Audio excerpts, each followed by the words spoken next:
Vivimos en un mundo donde la mayoría cree ser libre. Se nos ha enseñado desde pequeños que somos dueños de nuestras decisiones, que nuestras acciones moldean nuestro destino y que, colectivamente, elegimos a quienes gobiernan nuestros países.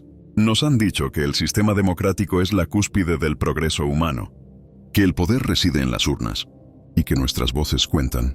Pero, ¿y si todo eso no fuera más que una ilusión cuidadosamente construida?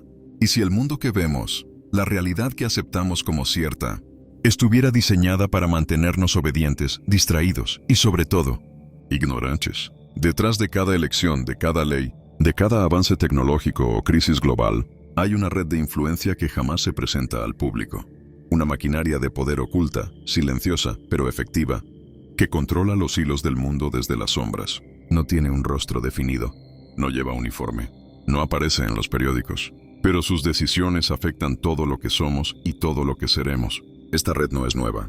Ha existido durante siglos, mutando, adaptándose y perfeccionando su método. Está compuesta por los verdaderos arquitectos de la historia, los titiriteros del destino humano. Nos han hecho creer que el caos es natural, que las guerras, las crisis económicas, las pandemias son accidentes del azar. Pero lo cierto es que muy a menudo el caos es planificado. Las crisis son oportunidades cuidadosamente diseñadas para concentrar aún más poder en manos de unos pocos. Y mientras tú luchas por sobrevivir, por pagar tus cuentas, por entender qué está pasando con el mundo, ellos deciden lo que pasará mañana. Esta historia no es la que enseñan en las escuelas, ni la que cuentan los noticieros. Esta es la historia no oficial del mundo. La historia de cómo un puñado de familias, sociedades secretas y organizaciones supranacionales han tejido una telaraña de poder tan vasta y compleja que incluso aquellos que sospechan su existencia rara vez alcanzan a comprender su alcance real. El Club Bilderberg, la Comisión Trilateral, el Consejo de Relaciones Exteriores, los Illuminati, Skull and Bones, logias masónicas, fundaciones filantrópicas, megacorporaciones, medios de comunicación centralizados, redes bancarias invisibles y estructuras de control social disfrazadas de progreso. Todos estos nombres, todas estas entidades, convergen en una misma dirección: la dominación silenciosa del planeta. No es una teoría conspirativa, es una estructura de poder real, documentada y respaldada por hechos. Una estructura que se protege a sí misma, que se alimenta del miedo y de la ignorancia, y que ha aprendido a sobrevivir cambiando de rostro cada vez que se la cuestiona. Hoy ya no se esconde, simplemente ha hecho que nadie mire en su dirección. La gran mayoría de las personas vive en una prisión sin barrotes, sin muros, sin guardianes visibles. Es una prisión mental, sostenida por la propaganda, la educación condicionada, la dependencia tecnológica y la manipulación de la información. En esta prisión, los esclavos creen ser libres, y eso es precisamente lo que hace al sistema tan eficiente. Pero no siempre fue así. Hubo épocas donde el poder se mostraba abiertamente. Reyes, emperadores, conquistadores. El poder era visible y brutal. Luego vinieron las repúblicas, los parlamentos, los sistemas representativos, y la fachada cambió. Ahora el poder se viste de traje, sonríe en ruedas de prensa y jura defender una constitución que ni siquiera redactó. Pero detrás de cada líder político moderno hay asesores, donantes, lobbies, pactos no escritos y compromisos con entidades que jamás se someten al voto popular. ¿Por qué crees que los políticos, una vez en el poder, hacen lo contrario de lo que prometieron? ¿Por qué todos los partidos terminan aprobando leyes similares, siguiendo las mismas directrices internacionales, implementando las mismas agendas globales? ¿Por qué da igual quién gobierne? Las decisiones clave no cambian, porque el verdadero poder no está en los gobiernos, está detrás de ellos.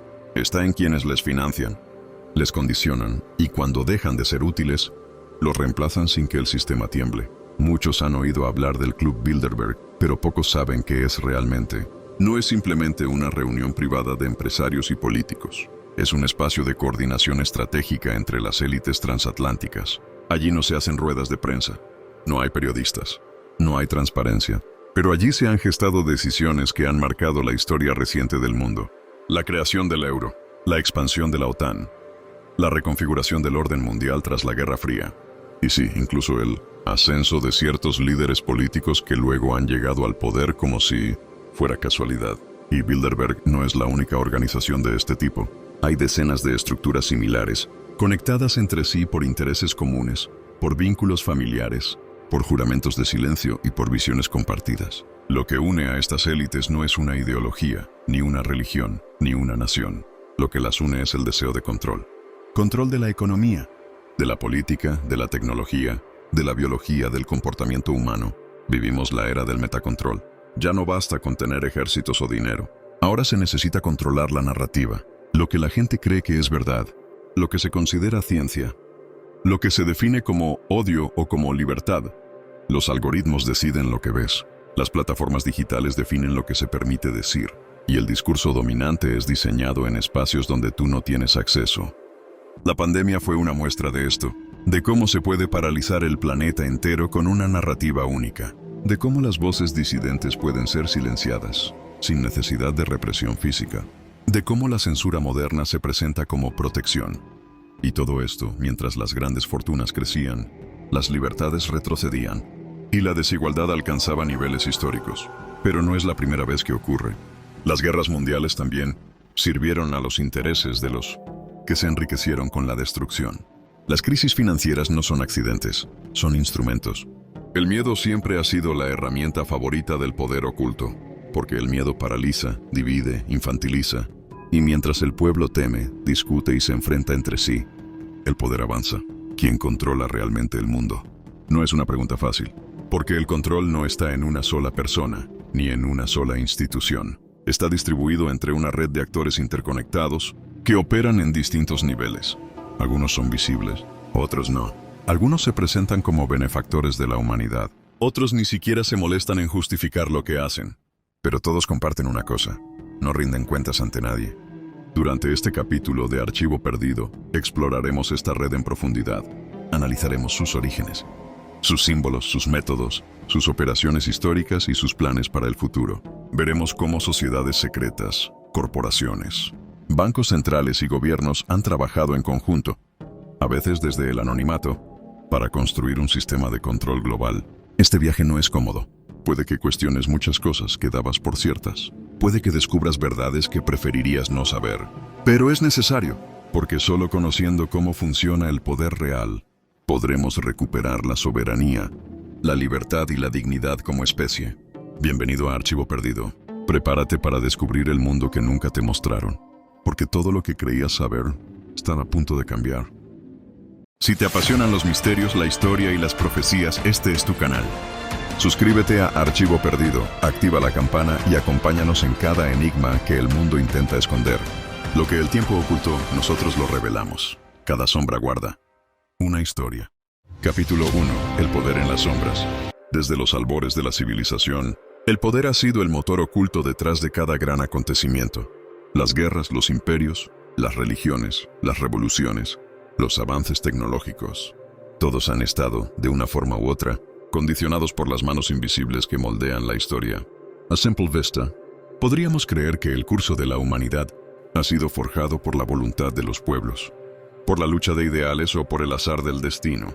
Pero cuando uno mira con atención, con paciencia, con espíritu crítico, comienza a notar un patrón que se repite una y otra vez. Un patrón inquietante, un patrón que apunta hacia un poder silencioso, persistente y sumamente inteligente. Este capítulo no trata de una organización concreta ni de una conspiración específica. Trata de una constante histórica, el dominio oculto. Un poder que nunca se exhibe, pero que todo lo decide. Un poder que cambia de rostro, de símbolo, de idioma, pero que siempre conserva su esencia, el control. Cuando hablamos de el poder en las sombras, no nos referimos a un enemigo con nombre y apellido, ni a una fuerza monolítica que actúa desde un solo centro. Hablamos de un ecosistema, de una red orgánica y mutante compuesta por élites económicas, estructuras secretas, alianzas dinásticas, corporaciones, logias, fundaciones y, lo más importante, ideas. Ideas que justifican el dominio, que maquillan la esclavitud con discursos de libertad y que permiten a unos pocos dirigir el mundo sin levantar sospechas. En la superficie vivimos en sociedades democráticas. Tenemos elecciones, debates, partidos, prensa libre, redes sociales, pero todo eso es una fachada. El poder real, el que decide las políticas globales, las guerras que se van a librar, las tecnologías que se van a liberar o restringir, los alimentos que consumimos, las narrativas que circulan, ese poder no se somete a votación. La mayoría de la población mundial Desconoce cómo se toman las decisiones que afectan su vida diaria. Piensan que el precio del pan sube por la guerra en otro país, que las leyes cambian por ideologías locales, que la crisis energética es producto de una catástrofe natural. Pero detrás de cada crisis, detrás de cada necesidad urgente, hay intereses ocultos que se benefician, que planifican con décadas de antelación y que entienden cómo manipular masas enteras sin que lo noten. El poder en las sombras no es solo económico. Aunque el dinero es su herramienta más eficaz, tampoco es exclusivamente político, aunque influye y financia a todos los actores relevantes. Es sobre todo un poder cultural, espiritual y simbólico. Domina las narrativas, las aspiraciones colectivas, la manera en que interpretamos la realidad. En este primer capítulo vamos a descorrer el velo. Vamos a examinar cómo este poder se configura, cómo opera, cómo se oculta y cómo se protege. Veremos que no se trata de una conspiración absurda, sino de una estructura histórica tan sólida y persistente que ha sobrevivido imperios, religiones, revoluciones y eras tecnológicas. Y lo más inquietante, sigue activa hoy, más poderosa que nunca, más sofisticada que nunca, más peligrosa que nunca. Para entender el poder que opera desde las sombras, primero debemos desprendernos de una ilusión profundamente arraigada, la idea de que los líderes que vemos en la televisión, presidentes, primeros ministros, cancilleres, son quienes realmente toman las decisiones más importantes del mundo. Durante siglos el poder fue visible. Reyes con coronas, papas con báculos, emperadores rodeados de ejércitos. La gente sabía quién mandaba, y aunque no podía hacer mucho al respecto, al menos podía ver al amo de la jaula. Pero en el mundo moderno, el poder se ha vuelto experto en esconderse, y lo ha hecho por una razón muy precisa, para volverse indestructible.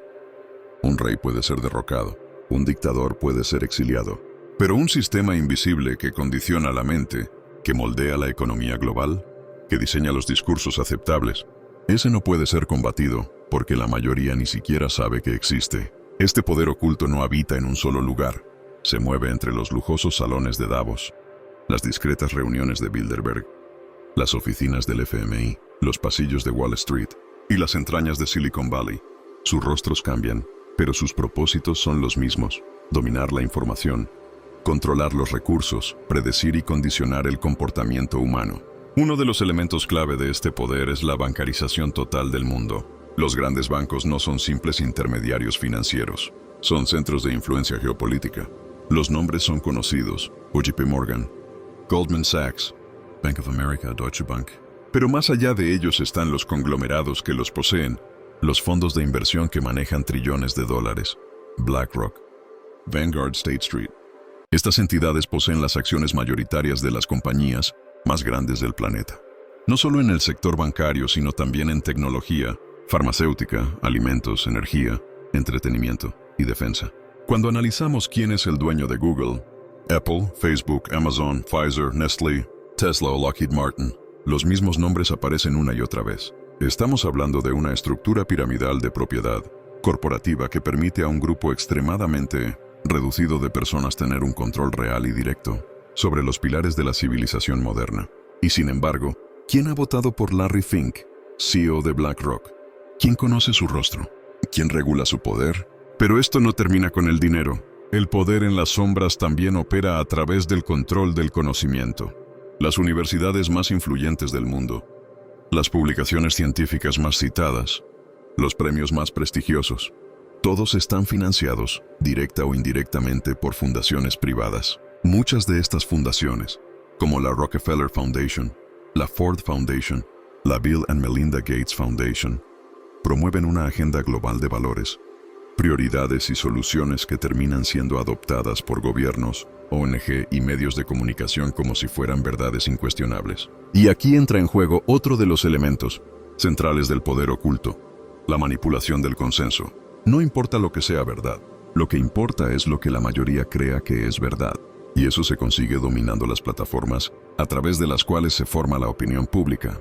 Hoy en día, no necesitas controlar cada periódico individual para influir en la narrativa. Basta con controlar las agencias que reparten la información: Reuters, Associated Press, Bloomberg. Desde ahí se distribuyen los titulares, las líneas editoriales y las imágenes que luego replican los medios de todo el mundo. De hecho, si uno analiza las portadas de los principales periódicos de Europa y América en un mismo día, descubrirá que los temas tratados, los enfoques utilizados y hasta las frases clave son casi idénticos. No es coincidencia, es coordinación. Y cuando los medios tradicionales comenzaron a perder poder ante el avance de Internet, el poder oculto no se quedó de brazos cruzados. Compró las plataformas, impuso algoritmos, promovió la censura bajo el disfraz de la lucha contra la desinformación y convirtió lo que alguna vez fue un espacio libre en una nueva cárcel digital donde todo se ve, pero nada se dice fuera de los límites impuestos. El resultado es un mundo hiperconectado pero profundamente controlado. Un mundo donde la información fluye en tiempo real, pero casi siempre dentro de los límites aceptables. Un mundo donde millones de personas creen estar bien informadas, cuando en realidad están recibiendo una narrativa cuidadosamente diseñada para mantenerlos distraídos, divididos, enfadados entre ellos y ajenos al verdadero enemigo. Para comprender cómo el poder oculto ha logrado sostenerse durante siglos sin ser derrocado, debemos observar su componente más antiguo, la herencia. No hablamos aquí del simple traspaso de riqueza de padres a hijos. Hablamos de la transmisión estructurada de poder, influencia y conocimiento secreto entre generaciones de una misma estirpe, familias que han estado ligadas al comercio, la banca, la política y la guerra desde hace siglos, que han aprendido a operar por encima de los cambios de régimen, las fronteras y las ideologías. Uno de los casos más emblemáticos es el de la familia Rothschild, considerada por muchos como la dinastía financiera más influyente de todos los tiempos. Su ascenso comenzó en el siglo XVIII, cuando Mayer Amschel Rothschild, un comerciante judío de Frankfurt, construyó una red bancaria que extendió a sus 5 hijos por las principales capitales europeas: Londres, París, Viena, Nápoles y Frankfurt. A través de esta red, los Rothschild no solo financiaron gobiernos y guerras, sino que comenzaron a establecer las bases del sistema bancario moderno. Durante las guerras napoleónicas, mientras los ejércitos chocaban en el campo de batalla, los Rothschild se enriquecían financiando a ambos bandos. Pero su poder no solo provenía del oro que prestaban, provenía también de la información privilegiada. Mientras los gobiernos y el pueblo esperaban las noticias de los frentes, los Rothschild ya sabían lo que ocurría. Gracias a sus redes de mensajeros, palomas mensajeras y más adelante, telégrafos privados. Esta información temprana les permitió manipular mercados enteros, hundir la bolsa de Londres con una falsa derrota de Wellington, y luego comprar acciones a precios ridículos, para venderlas después con ganancias descomunales. Ese día no solo amasaron una fortuna, compraron un país, pero no estaban solos. Otras familias también ascendían, en distintas partes del mundo, con distintos nombres pero similares métodos. Los Rockefeller en Estados Unidos, construyendo un imperio petrolero con Standard Oil, los Morgan, dominando la banca y financiando al gobierno estadounidense durante la Primera Guerra Mundial, los Warburg, expertos en finanzas internacionales, los Schiff, los DuPont, los Astor, cada familia con su área de influencia, su especialidad, su estrategia. Estas dinastías no solo acumularon capital, acumularon poder real, el poder de determinar qué gobiernos recibían crédito, qué empresas sobrevivían, qué guerras se libraban y cómo se reconstruían las naciones. Estaban detrás de la creación de bancos centrales, organizaciones internacionales y sistemas de deuda pública que convertían a los países en esclavos financieros. El siglo XX trajo nuevas formas de dominación. Ya no bastaba con financiar reyes y gobiernos. Ahora era necesario moldear el pensamiento colectivo. Así nació una nueva fase del poder oculto, el control de la cultura. Las mismas familias y fundaciones que construyeron imperios financieros comenzaron a invertir en educación, arte, medios de comunicación y ciencia, no como benefactores, sino como ingenieros sociales. Universidades como Harvard, Yale, Princeton, Oxford y Cambridge fueron influenciadas por fondos provenientes de estas élites. Se financiaron estudios, cátedras, publicaciones académicas. Se promovieron ideologías funcionales al sistema, aquellas que fomentaban la competitividad económica, el relativismo moral, el secularismo y la desconexión espiritual del ser humano moderno. En paralelo, los grandes magnates compraron editoriales, estudios de cine, estaciones de radio y más adelante canales de televisión. El entretenimiento se convirtió en un instrumento de normalización. Las películas, las canciones, las series de televisión empezaron a promover estilos de vida, valores y comportamientos que hacían al individuo más vulnerable, más dependiente del sistema, más fácil de controlar. Este control cultural no era un accidente, era una estrategia de largo plazo. El filósofo Antonio Gramsci, aunque desde una perspectiva marxista, lo entendió bien. Quien controla la cultura controla el poder. Y eso lo comprendieron también las élites financieras, que usaron sus recursos no solo para imponer gobiernos, sino también para construir mentalidades. Para cuando comenzó la era digital, el control era casi total. La humanidad entera se acostumbró a pensar lo que la televisión decía, a repetir lo que los periódicos publicaban, a confiar en los expertos autorizados. El pensamiento crítico fue reemplazado por el pensamiento condicionado, y mientras tanto las redes de poder seguían creciendo, ocultas a plena vista, protegidas por la ignorancia generalizada, la distracción constante y el miedo al ridículo. Y aquí llegamos a un punto clave, el silencio de las masas. El poder oculto no necesita armas para mantenerse, le basta con que nadie lo cuestione. Y para lograr eso, ha sido necesario sembrar una profunda desconfianza entre los pueblos. Desconfianza en la religión, en la historia, en los líderes locales, en los valores tradicionales y, sobre todo, desconfianza en los demás. Un pueblo dividido, desconectado, sin raíces ni propósito, es un pueblo fácilmente dominado. Y ese ha sido el objetivo último del poder en las sombras: construir una civilización donde el ser humano ya no sepa quién es, de dónde viene ni hacia dónde va. Una civilización donde todos trabajen, consuman y obedezcan, sin preguntar por qué. Uno de los grandes errores al intentar comprender el poder oculto es imaginarlo como una estructura piramidal rígida, centralizada, con un líder absoluto que da órdenes desde la cúspide. Esa imagen, aunque atractiva para la ficción, no refleja la realidad. El verdadero poder no necesita una corona, no se sienta en un trono dorado. Se manifiesta como una red, fluida, dinámica, maleable. Una red de influencias, intereses, pactos y silencios compartidos.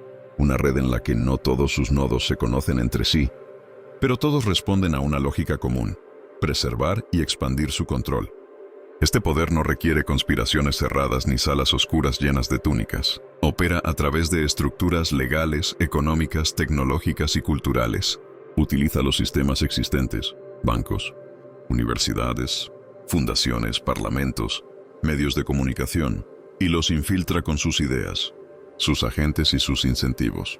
Y para coordinar sus movimientos estratégicos, cuenta con espacios exclusivos, donde los actores clave del mundo político, financiero, mediático y académico pueden reunirse lejos de la mirada pública. Uno de esos espacios, quizás el más emblemático, es el Club Bilderberg. A pesar de haber sido durante décadas calificado como una teoría conspirativa, el Club Bilderberg es completamente real. Se fundó en 1954 en el Hotel Bilderberg de los Países Bajos, y desde entonces se ha reunido casi todos los años, en diferentes lugares del mundo, siempre bajo un manto de estricta confidencialidad. Los asistentes al Club Bilderberg no son ciudadanos comunes, son jefes de Estado, directores de bancos centrales, CEOs de las principales empresas del planeta, responsables de grandes medios de comunicación, intelectuales seleccionados y miembros de la aristocracia europea. Ningún periodista tiene acceso, no se permite grabar, no se publican actas. Nadie, absolutamente nadie, sabe con certeza lo que se discute allí. Y sin embargo, muchos de los participantes han ocupado, poco tiempo después de asistir, cargos de altísimo poder global. ¿Por qué estas reuniones no son cubiertas por los medios de comunicación? ¿Por qué los mismos periodistas que corren a cubrir cualquier cumbre política ignoran sistemáticamente una reunión que concentra a las personas más poderosas del planeta? ¿Por qué se considera teoría conspirativa preguntar qué se decide en Bilderberg? ¿Y no se considera periodismo serio investigarlo? La respuesta es sencilla: porque el Club Bilderberg no necesita transparencia. Porque quienes asisten a él y quienes podrían informar sobre él pertenecen a la misma red. Una red que no rinde cuentas, que no necesita votos y que no tiene ideología, más allá del control. Pero Bilderberg es solo un nodo. Hay muchos más. Está el Consejo de Relaciones Exteriores, CFR, con sede en Nueva York.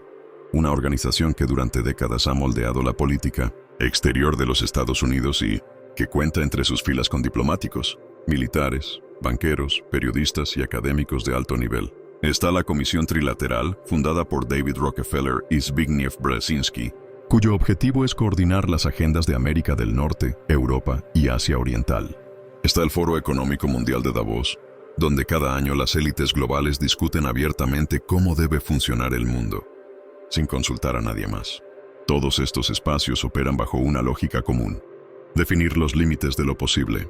En ellos se establece qué ideas serán promovidas, qué tecnologías serán financiadas, qué conflictos deben evitarse y cuáles deben intensificarse, qué países deben recibir ayuda y cuáles deben ser sancionados, qué comportamientos deben ser normalizados y cuáles deben ser perseguidos. En estos foros, el mundo es rediseñado cada año.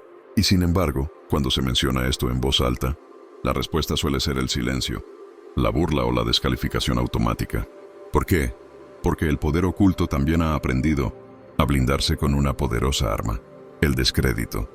Aquel que se atreve a cuestionar la narrativa oficial es rápidamente etiquetado como conspiranoico, paranoico, desinformador. No importa cuán sólido sea su argumento, cuántos documentos cite o cuán racional sea su análisis, basta con asociarlo al ridículo para invalidar cualquier verdad que pueda revelar. El objetivo no es refutarlo, es neutralizarlo. Este mecanismo de control del discurso es tan efectivo como invisible. Opera desde las universidades, donde se define lo que es conocimiento válido; desde los medios, que deciden qué merece ser noticia; desde las redes sociales, que mediante algoritmos y censura selectiva construyen realidades artificiales; y desde los organismos internacionales, que estandarizan el lenguaje y las políticas globales. Así, se genera una atmósfera donde el pensamiento crítico es castigado, la duda es patologizada y la obediencia se convierte en virtud. El individuo deja de cuestionar, no porque no tenga preguntas, sino porque teme las consecuencias de formularlas. En este contexto, el poder en las sombras puede actuar con total impunidad. Puede imponer medidas impopulares bajo la excusa de una crisis. Puede reescribir la historia en tiempo real. Puede cambiar las reglas del juego sin que nadie note que el juego ha cambiado. Y cuando alguien lo nota, ya es demasiado tarde. Capítulo 2. La historia oculta del Club Bilderberg.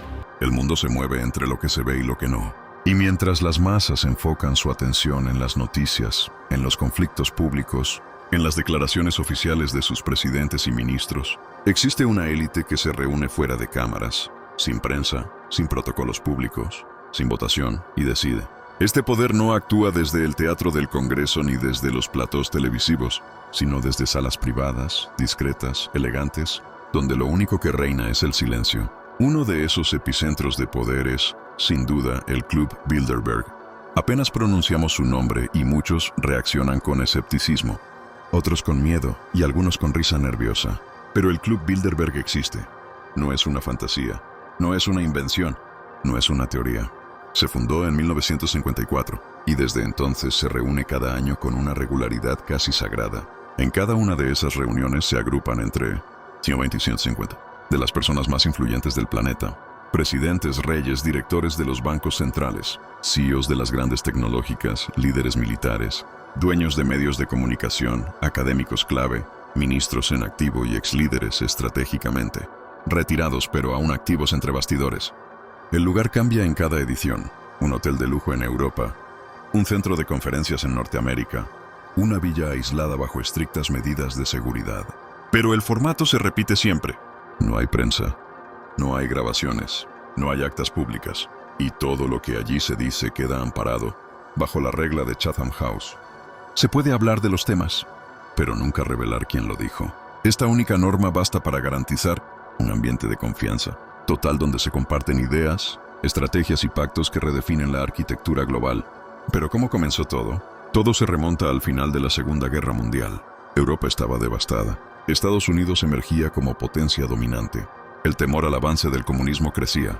Y mientras las naciones se reacomodaban, un grupo de influyentes intelectuales, empresarios y políticos empezó a manifestar la necesidad de una alianza transatlántica que asegurara el control ideológico y económico del bloque occidental. Fue entonces cuando surgió la idea de un foro donde las élites de Europa y América del Norte pudieran reunirse en privado, lejos de las presiones democráticas, y coordinar la dirección del mundo libre. El primer encuentro tuvo lugar en el Hotel Bilderberg, en Oosterbeek, Países Bajos. De ahí su nombre. Su anfitrión fue el príncipe Bernardo de Lippe-Biesterfeld, esposo de la reina Juliana de Holanda y exmiembro del partido nazi. Entre los asistentes había diplomáticos, banqueros, empresarios, estrategas militares y expertos en política exterior. Desde ese primer momento quedó claro que el club no sería una reunión de cortesía, sino una estructura de coordinación informal. sin rostro oficial, pero con una influencia descomunal.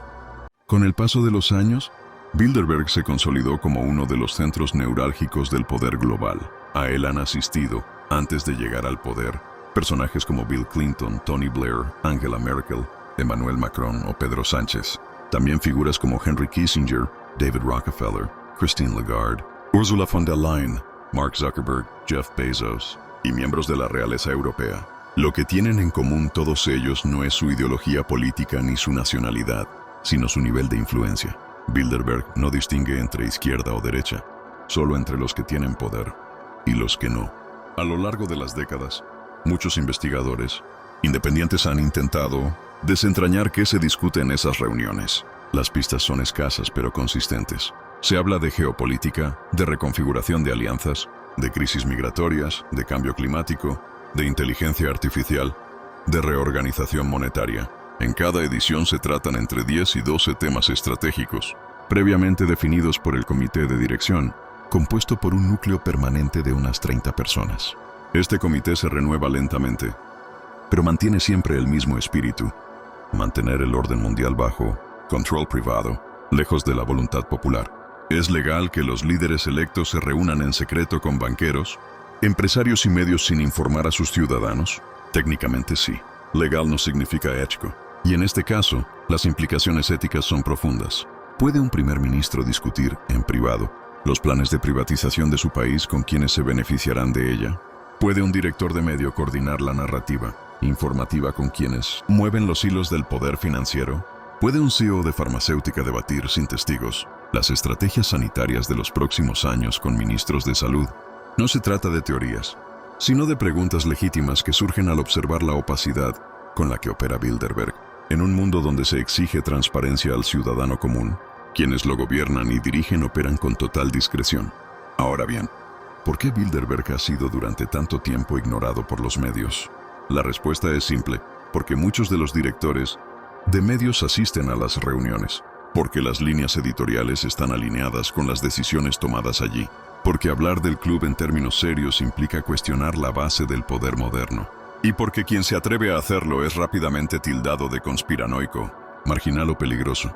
En realidad, Bilderberg representa un modelo perfecto de lo que es el poder en el siglo XXI, transnacional, privado, no elegido, y blindado contra el escrutinio público.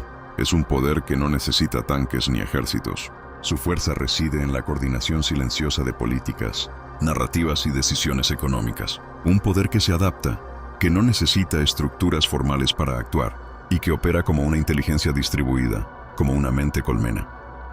Desde este club se ha promovido, directa o indirectamente, la integración europea, la expansión de la OTAN, la unificación monetaria, la transición energética, la globalización neoliberal y ahora, el control digital de la sociedad. Cada una de estas iniciativas ha sido presentada como un avance, como un progreso. Pero todas tienen un denominador común: el debilitamiento de los estados-nación y el empoderamiento de estructuras supranacionales, controladas por intereses privados. No es casualidad que quienes más defienden Bilderberg lo hagan apelando al pragmatismo. El mundo es complejo, dicen. Los grandes problemas requieren soluciones globales, argumentan. No se puede esperar que los gobiernos lo hagan todos solos, concluyen. Pero detrás de ese discurso hay una verdad peligrosa: el abandono del principio democrático, la renuncia silenciosa al derecho de los pueblos a decidir su destino, el reemplazo de la voluntad colectiva por el criterio de una élite que no rinde cuentas ante nadie. Y es aquí donde el papel del ciudadano se vuelve crucial, porque mientras permanezcamos ignorantes de estas dinámicas, el sistema seguirá funcionando sin fricción. Mientras sigamos creyendo que el verdadero poder está en las urnas, el poder real seguirá actuando desde las sombras. Mientras aceptemos como teoría conspirativa todo aquello que no nos enseñaron en la escuela, estaremos condenados a vivir dentro de un relato diseñado para nuestra comodidad y nuestra sumisión. El Club Bilderberg no es una ficción, es una realidad. Y como toda realidad incómoda, ha sido cubierta con capas de desinformación, burla y negación. Pero su existencia, sus asistentes, sus temas de debate y su influencia están documentados. Solo hace falta querer ver, solo hace falta querer saber. En este capítulo, hemos intentado arrojar luz sobre esa estructura de poder informal pero efectiva, que año tras año define el rumbo del mundo en secreto. En el próximo capítulo, Daremos un paso aún más profundo. Nos adentraremos en la historia y en el mito de una organización aún más temida, aún más influyente y aún más malinterpretada, los Illuminati. Porque para entender el presente, primero hay que conocer el pasado, y hay pasados que han sido enterrados a propósito. Capítulo 3. Los Illuminati, mito o realidad. Pocas palabras provocan reacciones tan inmediatas como Illuminati. Para algunos, es sinónimo de una teoría de la conspiración absurda. Para otros, es el nombre de una élite real que dirige el mundo desde las sombras. Y para muchos, simplemente es un símbolo oscuro, envuelto en misterio, asociado a todo lo inexplicable del poder. Pero ¿quiénes fueron realmente los Illuminati? ¿Existieron de verdad? ¿Siguen existiendo? ¿Son una organización oculta? ¿O una cortina de humo? Para responder a estas preguntas, debemos dejar atrás los memes de Internet, los videoclips con ojos que todo lo ven, y los clichés de películas de Hollywood. Este capítulo no trata de símbolos vacíos, trata de una historia real. Una historia que comienza en el corazón de Europa, en el siglo XVIII, en un momento de grandes transformaciones sociales, políticas y espirituales. Nos encontramos en Baviera, una región del actual sur de Alemania. Allí, el 1 de mayo de 1776, fecha nada casual, un profesor de Derecho, canónico de la Universidad de Ingolstadt, llamado Adam Weishaupt, funda una sociedad secreta que bautiza como los perfectibilistas. Aunque poco después adoptará el nombre que pasará a la historia, los Illuminati. Weishaupt no era un radical ni un místico. Era un académico, formado en las ideas ilustradas de su época, profundamente crítico del control eclesiástico y aristocrático, sobre el pensamiento y la política. Para él, la humanidad debía ser liberada de la superstición, la ignorancia y el despotismo. Pero esa liberación no podía venir de una revolución caótica, sino de una estrategia sutil: infiltrar las instituciones, clave de la sociedad, iglesia, educación, tribunales, gobiernos, y transformarlas desde dentro. Así nació la idea de crear una sociedad secreta compuesta por iniciados, que a través de grados de conocimiento, fueran ascendiendo en sabiduría y poder, hasta convertirse en agentes conscientes del cambio. Una élite ilustrada, discreta, que preparara el terreno para una humanidad racional, justa y liberada.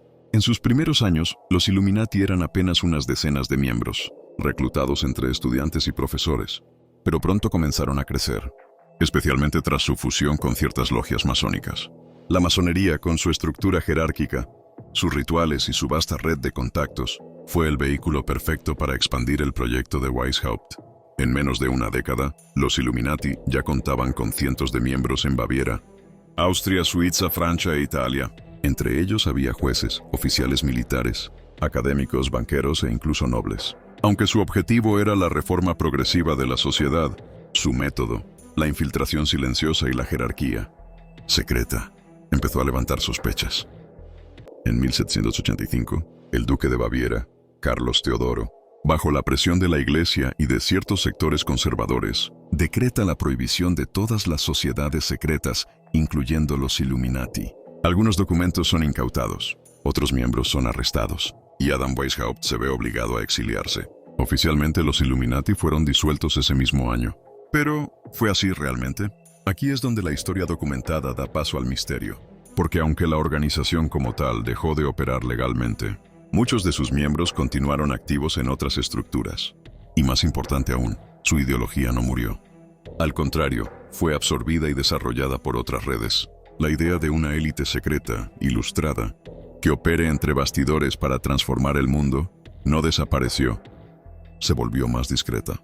Durante el siglo XIX, muchos movimientos revolucionarios en Europa, desde los quintos carbonarios hasta ciertas ramas del liberalismo radical, fueron acusados de estar influenciados por el ideario Illuminati. En Estados Unidos, la figura de los Illuminati comenzó a popularizarse como una amenaza interna, especialmente entre los sectores religiosos, que veían en ellos un peligro para los valores cristianos. Pero fue en el siglo XX cuando el mito de los Illuminati tomó proporciones gigantescas, en gran parte gracias a tres fenómenos simultáneos: el auge de los medios de masas, el crecimiento del poder corporativo global y la aparición de una nueva forma de control, el control simbólico. A medida que el cine, la televisión y más tarde Internet se convirtieron en los principales formadores de opinión pública, empezaron a circular imágenes, símbolos y narrativas que reforzaban la idea de que una élite oculta gobernaba el mundo, el ojo que todo lo ve.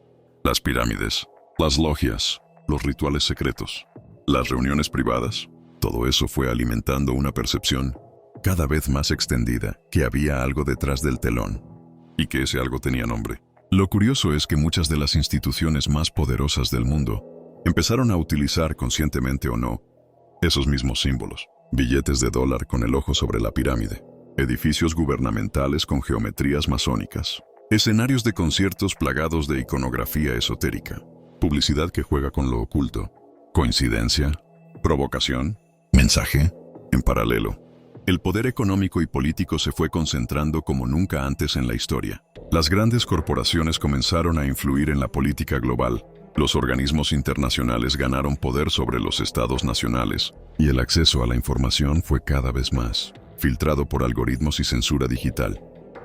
En este contexto, los Illuminati pasaron de ser una antigua sociedad bávara a convertirse en el símbolo universal del poder oculto, una especie de sinónimo de todas las élites globalistas que operan por fuera del control democrático.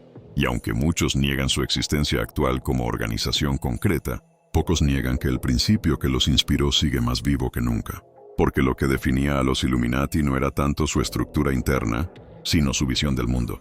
La idea de que la humanidad necesita ser dirigida por una minoría esclarecida, que las masas no están listas para la verdad, que la libertad debe ser administrada, que el conocimiento es poder y por tanto debe ser reservado. Esta visión es profundamente elitista, pero también profundamente realista desde la lógica del poder. Y esa lógica no ha desaparecido. Sigue operando en los salones de Davos, en las universidades financiadas por las grandes fundaciones, en los comités directivos de empresas tecnológicas que diseñan la mente digital de las nuevas generaciones. Hoy no hay una logia Illuminati como tal. No hay túnicas ni rituales con velas.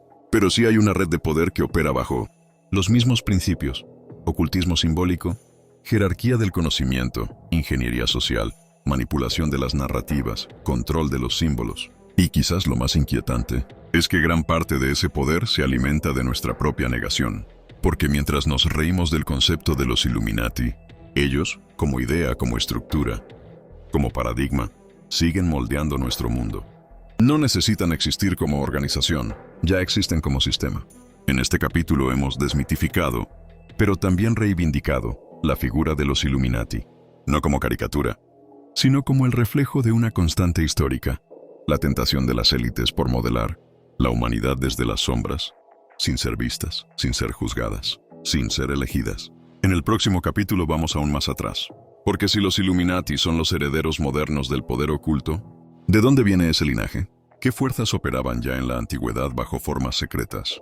¿Qué vínculos existen entre las antiguas escuelas de misterio, las religiones esotéricas y las estructuras actuales de poder? Prepárate, porque en el siguiente capítulo exploraremos el oscuro legado de las sociedades secretas de la antigüedad, desde Egipto hasta Roma, desde las escuelas pitagóricas hasta los templarios, porque el poder no se crea, se hereda. Capítulo 4. Sociedades secretas de la antigüedad. El origen del poder oculto. Antes del Club Bilderberg, antes de los Illuminati, antes incluso de las logias masónicas medievales, existieron sociedades secretas que operaban en las sombras de las grandes civilizaciones. Grupos que no solo buscaban acumular poder político o riqueza material, sino también controlar el conocimiento, custodiar los misterios del universo, influir en el alma humana. Para comprender el poder oculto moderno, es imprescindible mirar hacia atrás, hacia las raíces más profundas de la historia, porque el control, en su forma más sutil y duradera, no comienza con armas ni ejércitos, comienza con símbolos, con palabras que solo unos pocos comprenden, con verdades reservadas, con iniciaciones, juramentos y códigos que atraviesan los siglos. El poder más eficaz es el que no se ve, y eso lo sabían ya los antiguos. La historia de las sociedades secretas comienza en el Egipto faraónico. Allí, entre templos y pirámides, los sacerdotes no eran solo guardianes de la religión, sino los verdaderos arquitectos del poder. El conocimiento astronómico, matemático, médico y espiritual estaba en sus manos. Solo ellos sabían interpretar los jeroglíficos, calcular los ciclos del Nilo, aplicar técnicas de momificación, leer los cielos y dialogar con los dioses. Este saber no se transmitía libremente, se protegía, se enseñaba solo a iniciados. a través de rituales largos y complejos. El pueblo debía creer, pero no comprender, y así, el poder de los faraones se sostenía sobre la autoridad invisible de los sabios ocultos. Desde Egipto, esta tradición del conocimiento reservado se trasladó a otras culturas. En Grecia, surgieron escuelas de pensamiento que, más allá de la filosofía pública, practicaban enseñanzas esotéricas. Una de las más influyentes fue la escuela pitagórica. Pitágoras no fue solo un matemático. Fue el líder de una comunidad secreta que creía en la reencarnación, en la armonía universal, en la conexión entre números y realidades invisibles. Sus discípulos seguían reglas estrictas, guardaban silencio sobre los conocimientos recibidos y juraban lealtad a su círculo. Creían que el universo podía ser descrito por proporciones sagradas y que conocerlas era tener acceso al lenguaje de los dioses. Pero quizás la más enigmática de las escuelas griegas fue la de los misterios de Eleusis. Durante siglos, en las cercanías de Atenas, se celebraban rituales secretos en honor a Deméter y Perséfone. Miles de personas, incluidos emperadores, filósofos y poetas, participaban de ellos, pero ninguno revelaba lo que allí ocurría. A quienes rompían el voto de silencio, les esperaba la muerte. Se decía que quienes pasaban por los misterios eleusinos perdían el miedo a morir. Se transformaban. Lo que se les revelaba no podía ser expresado con palabras. Y eso es precisamente lo que hace tan poderosa a una sociedad secreta, su capacidad de transformar al iniciado, sin necesidad de convencer al público. Roma heredó muchas de estas tradiciones, aunque más práctica y materialista que sus predecesoras, también cultivó cultos reservados. El mitraísmo fue uno de ellos. Procedente de Persia, este culto al dios Mitra se expandió entre soldados romanos y élites imperiales. Sus rituales se realizaban en cavernas subterráneas, donde se recreaban escenas de lucha cósmica y sacrificio sagrado. No era una religión abierta. No había prédicas públicas. Era una hermandad, una iniciación, y su estructura jerárquica influyó directamente en el posterior desarrollo de las logias masónicas. Ya en tiempos del cristianismo, muchas de estas tradiciones fueron perseguidas, pero no desaparecieron. Se ocultaron, cambiaron de nombre, se disolvieron en otras corrientes. El gnosticismo, por ejemplo, fue una forma de cristianismo esotérico que afirmaba que la salvación no se lograba por la fe, sino por el conocimiento interior, la gnosis. Para los gnósticos, el mundo era una prisión creada por una divinidad inferior, y solo quienes poseían la chispa divina y accedían al conocimiento secreto podían liberarse. Esta doctrina fue condenada por la Iglesia oficial, pero sobrevivió entre círculos herméticos, alquimistas y herejes medievales. Y es aquí donde aparecen dos de las sociedades más influyentes de la historia oculta de Occidente: los templarios y los rosacruces. Los caballeros templarios comenzaron como una orden militar en el siglo XII, encargada de proteger a los peregrinos cristianos en Tierra Santa, pero con el tiempo se convirtieron en banqueros, arquitectos, diplomáticos y, lo que es más inquietante, en custodios de secretos. Se decía que durante las cruzadas habían descubierto textos antiguos, reliquias sagradas, conocimientos perdidos. Su símbolo, dos caballeros sobre un solo caballo, reflejaba su voto de pobreza, pero también su unión iniciática. La riqueza y el poder que llegaron a acumular en menos de 2 siglos fue tal que el rey Felipe IV de Francia, con apoyo del Papa, decidió destruirlos. Fueron arrestados, torturados, ejecutados, pero su leyenda no murió. De hecho, solo entonces nació el mito, el del tesoro templario, el del secreto prohibido, el del linaje perdido. Muchos creen que los templarios no desaparecieron, sino que se ocultaron y continuaron operando bajo otras formas, transmitiendo su saber a otras órdenes. Una de esas órdenes, según muchas tradiciones esotéricas, serían los rosacruces. Esta sociedad secreta aparece por primera vez en el siglo XVII, en Europa Central, a través de unos manifiestos misteriosos que proclamaban la existencia de una hermandad ancestral dedicada al conocimiento secreto y a la regeneración espiritual de la humanidad. Su símbolo, una rosa sobre una cruz, resume su doctrina: el florecimiento del alma sobre el sufrimiento de la materia. Los rosacruces combinaron alquimia, astrología, cábala, cristianismo místico y filosofía antigua. Su influencia fue enorme, aunque siempre discreta. Muchos pensadores, científicos y artistas fueron influenciados por su visión del mundo. Isaac Newton, Francis Bacon, René Descartes, todos estuvieron vinculados, directa o indirectamente, con círculos rosacruces. La idea de que el universo está regido por leyes ocultas que pueden ser descubiertas por el sabio y utilizadas para transformar la realidad Es un principio que une a todas estas sociedades. A lo largo de los siglos, estas corrientes desembocaron en lo que más tarde serían las logias masónicas modernas. La masonería no es una sociedad secreta en el sentido clásico, pero sí es una sociedad con secretos. Hereda símbolos egipcios, estructuras pitagóricas, ritos templarios y doctrinas rosacruces. Su arquitectura simbólica está diseñada para el despertar interior del iniciado, pero también ha servido, y esto es clave, como red de poder e influencia entre las élites políticas, económicas y culturales de todo el mundo. En este punto, podemos identificar una constante. El poder oculto no nace de la ambición material, sino del acceso restringido al conocimiento. Las sociedades secretas antiguas no buscaban únicamente dominar territorios o controlar riquezas. Su verdadera obsesión era la sabiduría, una sabiduría que, correctamente entendida, daba poder sobre la materia, sobre el alma y sobre los pueblos. Por eso estas sociedades fueron perseguidas una y otra vez, no por superstición, sino porque representaban una amenaza real al poder establecido. Quien controla el conocimiento, controla la interpretación de la realidad. Y quien interpreta la realidad controla el destino de las civilizaciones. En nuestra época, muchas de estas tradiciones han sido reducidas a folclore, a literatura de misterio, a símbolos vacíos. Pero sus principios siguen vivos, aunque con nuevos nombres y nuevas formas. Las actuales élites del mundo, aunque vistan de traje y hablen en foros económicos, mantienen ese mismo espíritu, el del círculo cerrado, la visión iniciática, el lenguaje simbólico, la manipulación de lo invisible. ¿Es una casualidad que las grandes decisiones del planeta se tomen en reuniones privadas, en lenguajes técnicos incomprensibles para el pueblo, con símbolos y rituales que solo los iniciados reconocen? ¿Es una coincidencia que la arquitectura del poder actual repita patrones de las antiguas escuelas de misterio? Quizás no lo sea, porque el verdadero poder nunca desaparece, solo cambia de rostro. Capítulo 5. Los templarios, guerreros de Dios o custodios del secreto. Durante siglos, la figura de los caballeros templarios ha oscilado entre el mito y la historia, entre la devoción religiosa y la sospecha de herejía, entre la pobreza monástica y el poder descomunal. Se les ha acusado de idolatría, de adorar a Baphomet, de practicar rituales ocultistas, de custodiar el Santo Grial, de fundar bancos secretos, de sobrevivir como sociedades subterráneas. Y aunque muchas de estas afirmaciones parecen ficción, la historia de los templarios contiene ingredientes que, por sí solos, bastan para entender cómo una orden pudo convertirse en símbolo eterno del poder secreto. La Orden del Temple nació oficialmente en el año 1119, tras la Primera Cruzada. Un caballero francés, Hugo de Payens, propuso a Balduino II, rey de Jerusalén, formar una orden religiosa y militar que protegiera a los peregrinos cristianos que viajaban a Tierra Santa. Fue aprobada por el rey y, poco después, por el Papa.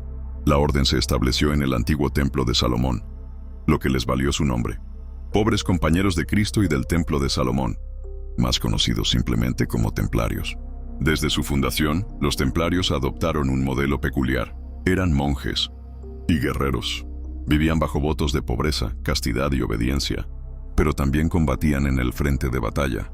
No acumulaban bienes personales, pero pronto comenzaron a recibir donaciones masivas de tierras, castillos, dinero, ganado y privilegios legales por parte de reyes y nobles agradecidos. En menos de un siglo, la orden se expandió por toda Europa. Tenían presencia en Francia, Inglaterra, España, Portugal, Italia, Alemania y más allá. Con el paso del tiempo, los templarios desarrollaron algo que cambiaría la economía europea, un sistema protobancario. Los peregrinos podían dejar sus riquezas en una encomienda templaria en París, recibir un documento cifrado y retirar su equivalente en Jerusalén. De esta manera, evitaban los peligros del robo durante el trayecto. Los templarios inventaron una forma de crédito transferible entre sedes de la orden, gestionaban fondos reales y administraban recursos a escala continental. Mientras tanto, en Tierra Santa su poder militar se consolidaba. Eran temidos por los enemigos musulmanes y respetados por los aliados. Su estructura jerárquica era rígida, su entrenamiento intenso y su disciplina absoluta. Pero con el tiempo, y tras las derrotas cruzadas, especialmente la caída de Acre en 1291, los templarios perdieron su razón de ser militar. Ya no había Tierra Santa que defender, y sin embargo, su riqueza y poder seguían creciendo. Eso despertó las sospechas de los reyes, en especial de uno, Felipe IV de Francia, también conocido como Felipe el Hermoso. El reino francés estaba endeudado con los templarios. Los necesitaba, pero también los temía. En 1307, en un movimiento perfectamente orquestado, Felipe ordenó la detención de todos los templarios en suelo francés. El 13 de octubre, fecha que daría origen a la superstición del viernes 13, cientos de templarios fueron arrestados, torturados y forzados a confesar crímenes como herejía, sodomía, blasfemia e idolatría. Uno de los elementos más inquietantes de esas confesiones fue la mención de una figura llamada Baphomet. Algunos templarios aseguraron que adoraban una cabeza parlante, una entidad con poderes proféticos. ¿Era una invención bajo tortura? ¿Una tergiversación? ¿O el rastro de un conocimiento esotérico real?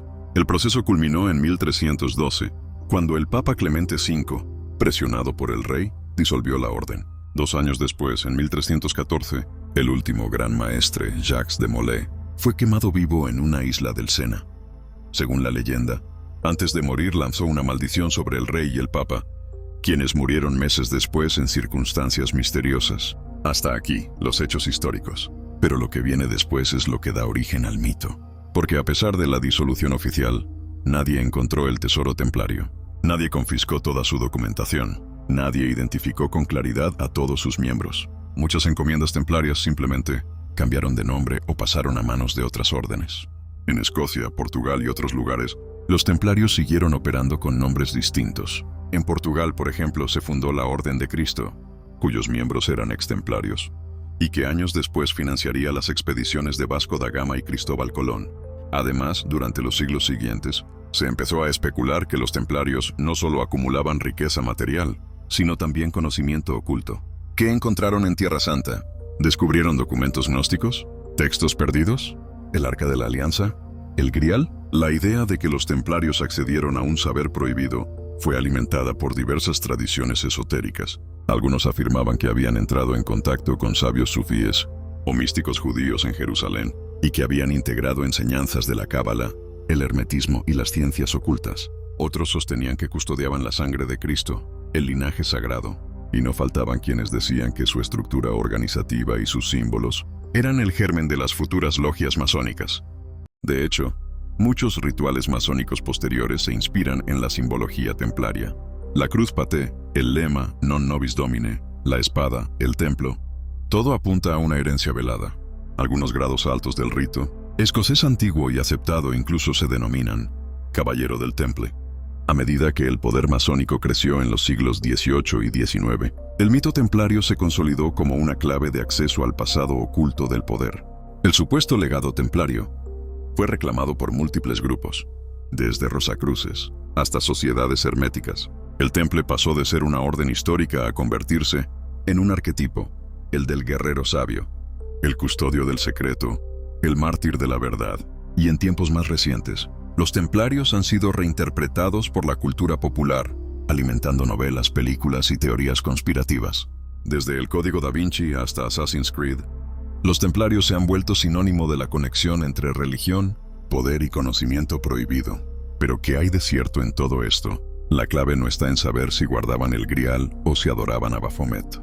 La clave está en reconocer que, por primera vez en la historia occidental, una orden religiosa logró construir una red internacional de poder autónomo, con influencia política, económica y espiritual, que no respondía ni al rey ni al papa.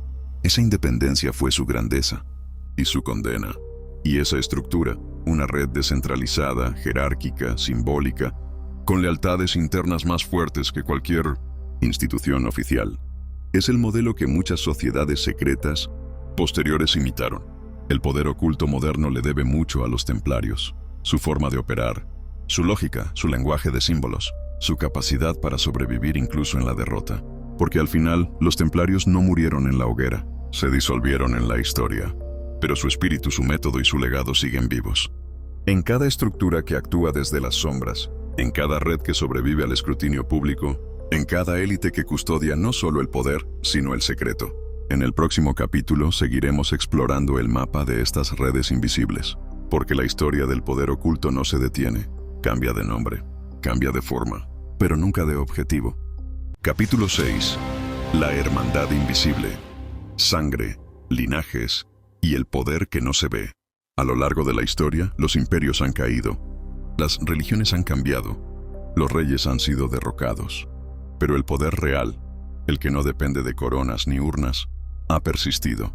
No se trata de gobiernos, se trata de linajes, de familias, de una herencia silenciosa que fluye por debajo de las guerras, revoluciones y constituciones. El verdadero poder no siempre se hereda en testamentos. A veces se transmite por la sangre, por pactos, por una red invisible de apellidos, símbolos y silencios compartidos. Este capítulo se adentra en la dimensión genealógica del poder oculto, en esa parte del mundo que no aparece en los libros de texto, pero que marca la diferencia entre quienes realmente deciden y quienes obedecen.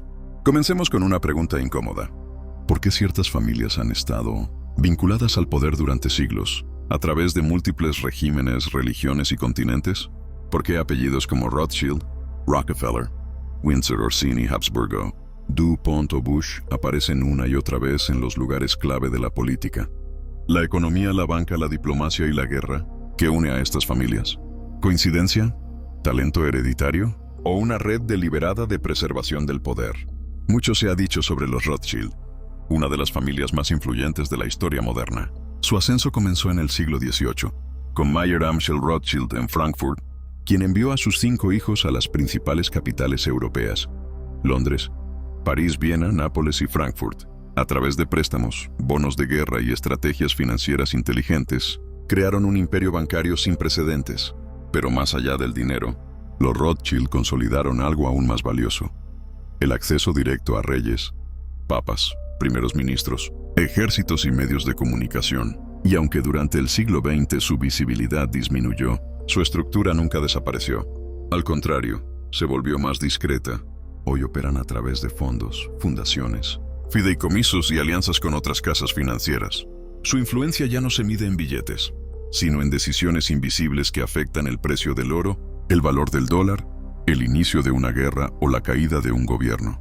Pero no están solos. Los Rockefeller, su contraparte en el continente americano, emergieron con John D. Rockefeller y su imperio petrolero, Standard Oil. Llegaron a controlar el 90% del petróleo en Estados Unidos y usaron esa fortuna para crear bancos, universidades, laboratorios farmacéuticos y fundaciones filantrópicas. Estas últimas se convirtieron en instrumentos sutiles de poder blando, a través de la financiación de universidades, cátedras, centros de salud y ONGs. Impusieron una visión del mundo, un modelo de sociedad, un sistema de creencias disfrazado de progreso. Entre los dos linajes, Rothschild y Rockefeller, se consolidó una doble columna del poder financiero global, con tentáculos en Europa, América, Asia y Medio Oriente. Pero su fuerza no radica solo en su capital económico, radica en su capacidad para operar por generaciones, más allá de ideologías o sistemas políticos. Y es aquí donde entra el concepto de linaje como estructura de poder. Las dinastías europeas entendieron esto desde hace siglos. Los Windsor en Inglaterra, los Borbones en España, los Habsburgo en Austria, los Orsini en Italia.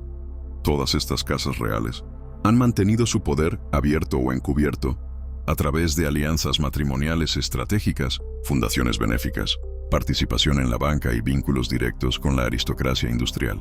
Mientras el mundo celebra elecciones cada 4 años, estas familias heredan poder durante siglos, y lo hacen bajo una lógica distinta a la política, la lógica de la sangre, de la continuidad, de la memoria. Algunos investigadores han vinculado estas dinastías a linajes aún más antiguos. Se habla del linaje merovingio, de la sangre de David, de conexiones con los templarios y los Illuminati.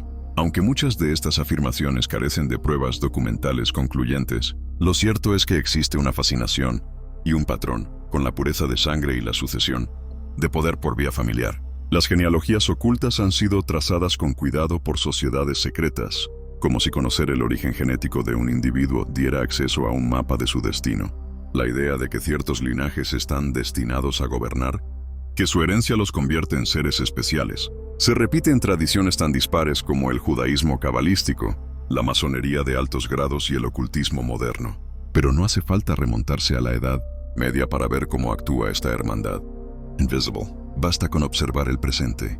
George H. W. Bush, exdirector de la CIA y presidente de los Estados Unidos, es hijo de Prescott Bush, banquero vinculado a intereses financieros, que operaron incluso durante la Segunda Guerra Mundial. Su hijo, George W. Bush, también fue presidente, todos pertenecientes a la Skull and Bones, la sociedad secreta de Yale, y su primo lejano, John Kerry, candidato presidencial, también miembro de la misma orden. En otras palabras, las decisiones clave de la política estadounidense durante décadas estuvieron en manos de una misma red familiar, con rituales comunes, formación universitaria compartida y vínculos económicos entrelazados. Democracia, pluralismo o continuidad dinástica disfrazada de alternancia política. Lo mismo puede decirse de las élites europeas. Emmanuel Macron, actual presidente de Francia, fue formado en la élite académica del país, luego incorporado por la banca Rothschild y más tarde impulsado por redes mediáticas y políticas conectadas con Bruselas. Su ascenso no fue orgánico, fue diseñado. Y es que esa es la gran característica del poder linajístico. Su capacidad para crear candidatos, fabricar líderes, posicionar figuras que representen renovación, pero que en el fondo mantengan la agenda. Este fenómeno no se limita a la política. También ocurre en el arte, la música, el cine, la ciencia y la cultura. Muchos de los artistas más influyentes del planeta tienen vínculos familiares con el poder. No es casualidad. Es una forma de controlar el imaginario colectivo desde dentro. Entonces, ¿existe una hermandad invisible? Sí, pero no en el sentido de una secta reunida en túnicas bajo la luna llena. Existe como red hereditaria, como arquitectura genealógica, como una estructura que opera en lo invisible, pero que se manifiesta en decisiones visibles, guerras, pandemias, crisis financieras, nuevas tecnologías, leyes y censuras. No todos los miembros de esta red son conscientes de formar parte de ella, pero todos responden, por lealtad, educación, presión o interés, a un modelo común, preservar el poder entre los suyos, porque al final, el poder no quiere ser compartido, solo quiere perpetuarse, y lo hace a través de la sangre. Capítulo 7. El nuevo orden mundial, utopía global o tiranía planetaria. Desde hace décadas una expresión ha despertado temores, sospechas y debates intensos entre políticos, periodistas, activistas y conspiradores. El nuevo orden mundial. A primera vista parece una frase inofensiva, incluso esperanzadora. ¿Quién no querría un orden más justo, pacífico y estable? Pero bajo esa fachada se esconde uno de los conceptos más oscuros, complejos y peligrosos del poder global. Un proyecto que no es del todo visible, pero cuyos efectos ya están transformando al planeta. El término Nuevo Orden Mundial no fue inventado por teóricos de la conspiración. Fue usado abiertamente por líderes mundiales como George H. W. Bush, Henry Kissinger, Gordon Brown y Emmanuel Macron. También ha aparecido en documentos oficiales de la ONU, el FMI, el Foro Económico Mundial y otras entidades supranacionales. Cada vez que una gran crisis sacude al mundo, una guerra, una pandemia, una recesión financiera, se reactiva el discurso. Necesitamos un nuevo orden. ¿Pero qué significa realmente? ¿Quién lo diseña? ¿Quién lo implementa? ¿Y por qué tantas élites insisten en que no hay otra salida? Para entender el nuevo orden mundial, hay que retroceder al final de la Segunda Guerra Mundial. Tras el horror del conflicto, las potencias aliadas decidieron construir un sistema de gobernanza global que evitara futuras catástrofes. Nacieron la ONU, el Banco Mundial, el FMI, la OTAN, la OMS y más tarde, estructuras como el Club de Roma, el Foro de Davos, la Trilateral Commission o el G7. Todas estas instituciones tenían un propósito: estabilizar el mundo, pero también controlarlo. En su origen, la intención podía parecer noble, pero pronto quedó claro que la concentración de poder en manos de unos pocos no eliminaba los conflictos, solo los desplazaba del campo de batalla al tablero de mando. Las decisiones clave dejaron de tomarse en los parlamentos nacionales y pasaron a tomarse en salas cerradas, por personas que nadie había elegido. El nuevo orden mundial propone un sistema donde las soberanías nacionales se subordinan a reglas globales, donde la economía, la salud, el medio ambiente, la educación y hasta la cultura son estandarizadas por organismos centrales que responden, directa o indirectamente, a intereses corporativos y financieros. Una de sus piezas centrales es el Foro Económico Mundial, con sede en Davos. Cada año, las élites globales, banqueros, políticos, intelectuales, influencers, directores de ONG, periodistas, se reúnen para pensar el futuro del planeta. Allí se definen los marcos de referencia de las próximas décadas. Temas como el cambio climático, la inteligencia artificial, las pandemias, el dinero digital, el trabajo remoto, la seguridad alimentaria, la vigilancia biométrica. Todo se discute desde una perspectiva centralizada. Bajo lemas como reconstruir mejor o el gran reinicio, The Great Reset, se plantea la creación de una nueva economía postcapitalista, más inclusiva, más ecológica, pero profundamente tecnocrática. En ese modelo, el ciudadano deja de ser un sujeto político y se convierte en un dato, un nodo dentro de una red controlada por algoritmos, regulaciones globales y plataformas digitales. Esta visión está respaldada por entidades como la Fundación Gates, la Open Society de George Soros, BlackRock, la OMS, el FMI, el Banco Mundial y una serie de corporaciones tecnológicas y farmacéuticas. Es un entramado de intereses que combina finanzas, biotecnología, inteligencia artificial, neurociencia, seguridad cibernética y comunicación. El resultado es un ecosistema en el que todo está conectado, pero nada es libre. El dinero, por ejemplo, está en proceso de transformación radical. La llegada de las CBDC, monedas digitales de bancos centrales, promete acabar con el efectivo y permitir una trazabilidad total de cada transacción. En nombre de la seguridad y la eficiencia, se habilita un sistema de vigilancia financiera absoluta, y con eso el poder de congelar cuentas, restringir compras, condicionar créditos según el comportamiento del ciudadano. La salud, tras la pandemia, ha dejado de ser un derecho y se ha convertido en una herramienta de control. A través de pasaportes sanitarios, campañas globales, mandatos obligatorios y narrativas únicas, se establece un nuevo modelo, el del cuerpo administrado.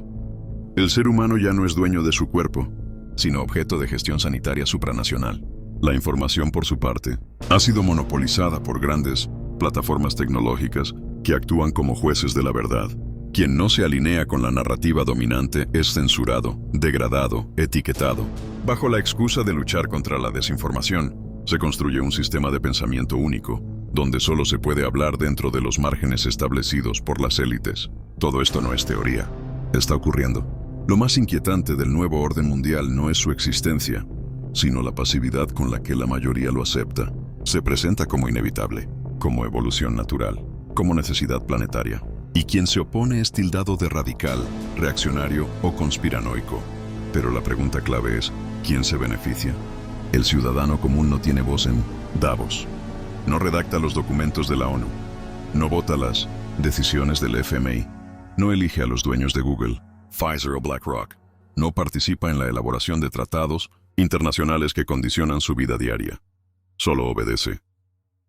Y cuando se revela, el sistema responde con nuevas crisis, terrorismo, virus, guerras, catástrofes naturales.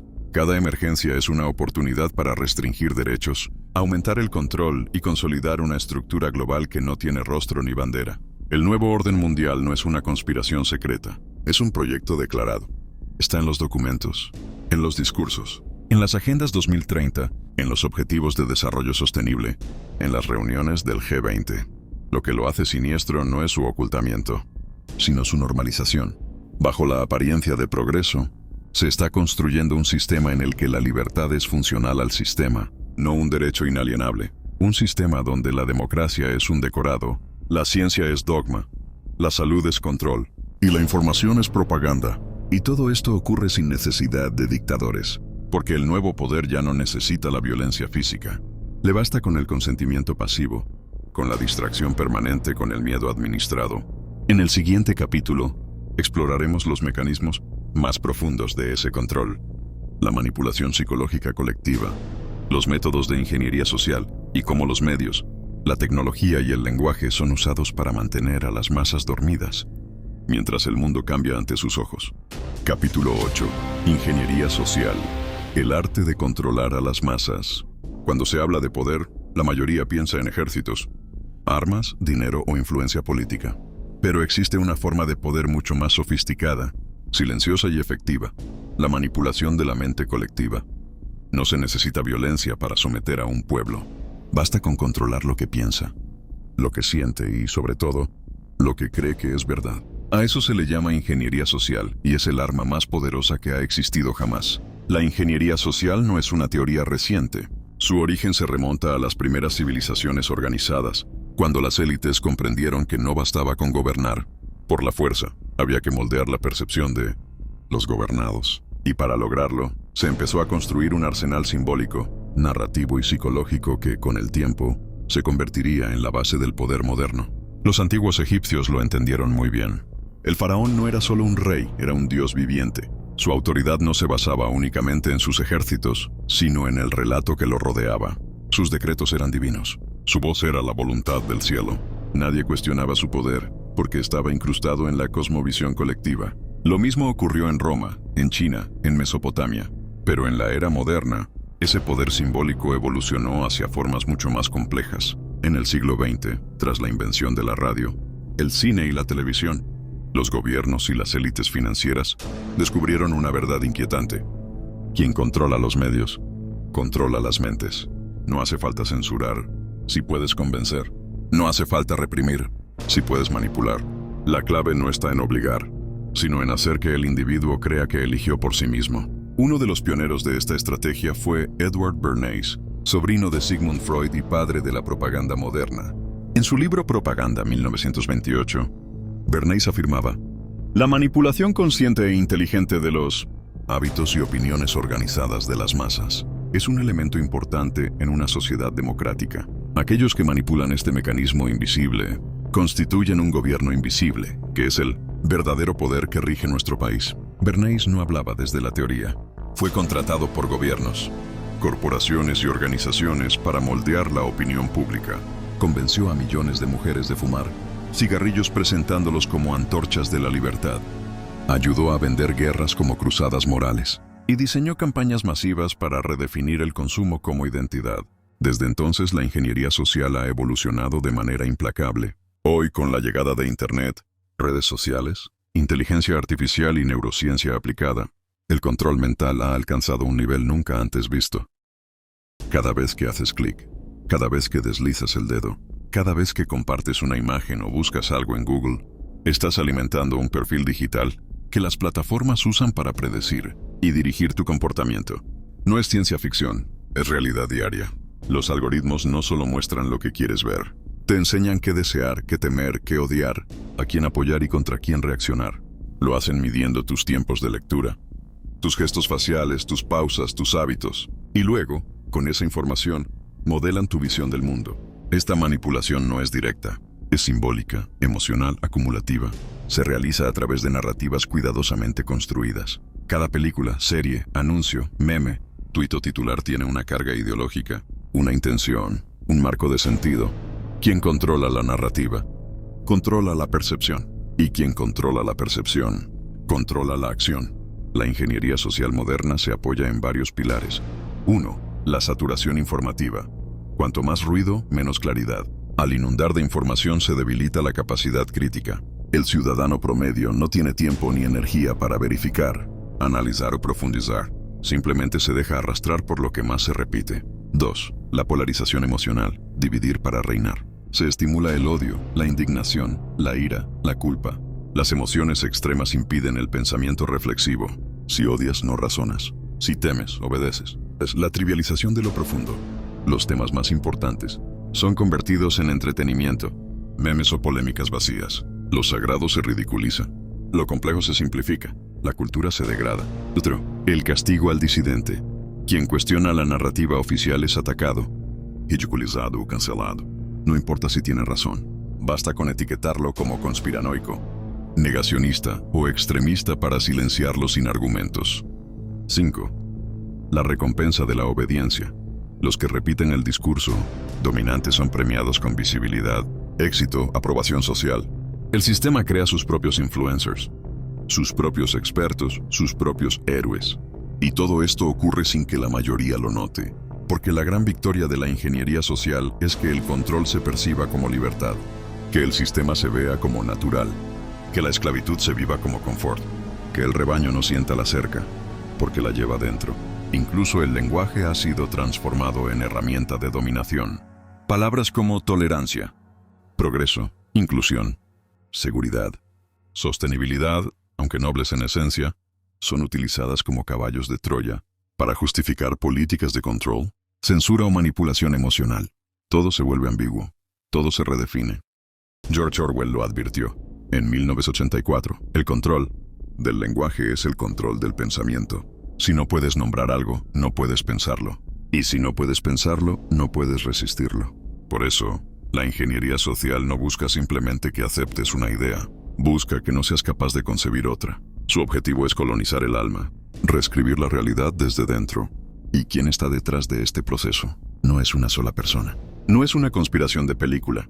Es un sistema interconectado de intereses, compuesto por gobiernos, corporaciones, fundaciones, tecnólogos, sociólogos, estrategas y diseñadores de conducta. Algunos lo hacen por ideología, otros por poder, otros por miedo. Pero todos responden a una lógica común: mantener el orden establecido, a cualquier costo. La ingeniería social no es el futuro, es el presente. Y si no aprendemos a identificarla, desenmascararla y resistirla, el próximo paso no será el control del pensamiento, será el reemplazo de la conciencia. En el siguiente capítulo, exploraremos cómo este sistema de control culmina en uno de los proyectos más ambiciosos y oscuros de la historia: el gobierno global centralizado, una única estructura de poder planetario que pretende abolir las naciones, reescribir las leyes humanas y administrar cada aspecto de nuestra existencia bajo la máscara de la unidad. Prepárate, porque el mundo que viene ya está aquí. Capítulo 9. Gobierno mundial único.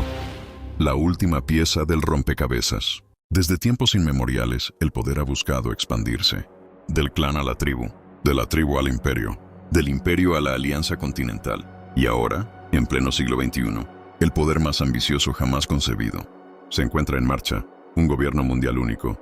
No una alianza, no una coalición, no una federación, sino una estructura centralizada que gobierne a toda la humanidad bajo un mismo sistema, un mismo lenguaje político, un mismo conjunto de reglas y una sola verdad oficial. Durante décadas, esta idea fue considerada una utopía por unos y una conspiración absurda por otros. Sin embargo, las piezas se han ido moviendo lenta y cuidadosamente, como en una partida de ajedrez cósmico. Y hoy, lo que parecía imposible se está convirtiendo en realidad, disfrazado de necesidad global. La excusa siempre ha sido la misma: las grandes crisis requieren grandes soluciones. El calentamiento global, las pandemias, el terrorismo internacional, la pobreza, la sobrepoblación, la inteligencia artificial fuera de control, las migraciones masivas. Todas estas amenazas han sido usadas como justificación para avanzar hacia estructuras supranacionales cada vez más poderosas. Instituciones como la ONU, el FMI, la OMS, la OCDE, el Banco Mundial, el Foro de Davos y más recientemente, organismos como el WEF, Foro Económico Mundial, no son simples centros de diálogo, son herramientas de diseño global, son los arquitectos silenciosos de una nueva arquitectura del poder. El concepto de ciudadanía global ha comenzado a sustituir al de soberanía nacional. Se nos dice que las fronteras son obsoletas, que el Estado-nación es una reliquia, que el mundo necesita una coordinación centralizada para sobrevivir. Pero, ¿quién diseña esa coordinación? ¿A quién rinde cuentas? ¿Y qué ocurre con quienes no están de acuerdo? Uno de los pasos más evidentes hacia este control centralizado es la digitalización total del individuo. Se propone un sistema de identidad digital global, asociado a datos biométricos, historial médico, situación financiera, actividad en línea, puntuación de comportamiento, historial de vacunación y huella de carbono. Todo en un solo perfil, todo bajo una misma base de datos, todo gestionado por entidades fuera del alcance de los parlamentos nacionales. Este sistema permitiría, en teoría, facilitar trámites, garantizar seguridad, prevenir fraudes y mejorar la eficiencia administrativa. Pero también habilita el control absoluto sobre cada aspecto de la vida humana: acceso a servicios, viajes, empleo, vivienda, salud y hasta la expresión en redes sociales. Podrían depender de tu grado de conformidad con la norma establecida. Imagina un mundo donde no puedas comprar pan si tu huella de carbono es demasiado alta, o donde no puedas entrar a una universidad porque criticaste al sistema, o donde se te prohíba viajar porque tu puntuación digital de salud social no es suficiente. ¿Distopía? No. Proyecto en marcha. En paralelo, se promueve el fin del dinero físico y la implementación de monedas digitales estatales gestionadas directamente por los bancos centrales. Con ello, cada transacción puede ser monitoreada, limitada, condicionada o revertida. Ya no tendrás billetes bajo el colchón, solo números digitales que pueden ser modificados, bloqueados o reprogramados. A todo esto se le suma el control de la narrativa global. Las grandes plataformas tecnológicas trabajan mano a mano con organismos supranacionales para establecer qué se puede decir y qué no. Lo llaman lucha contra la desinformación, pero es en realidad la imposición de una única versión de los hechos. Quien la cuestione será censurado, demonetizado, eliminado, silenciado. No se combate la mentira, se prohíbe la disidencia. La educación también está siendo homogeneizada. A través de programas globales como la Agenda 2030 y la UNESCO, se establece un modelo único de valores, de historia, de ciencia y de identidad. Las diferencias culturales, religiosas, nacionales y filosóficas son vistas como obstáculos al nuevo orden. La diversidad real se reemplaza por una diversidad superficial y una uniformidad profunda. Este gobierno mundial no se implantará de golpe. No habrá una sola bandera ni un solo presidente mundial, al menos no todavía. Se implantará por capas, por funciones.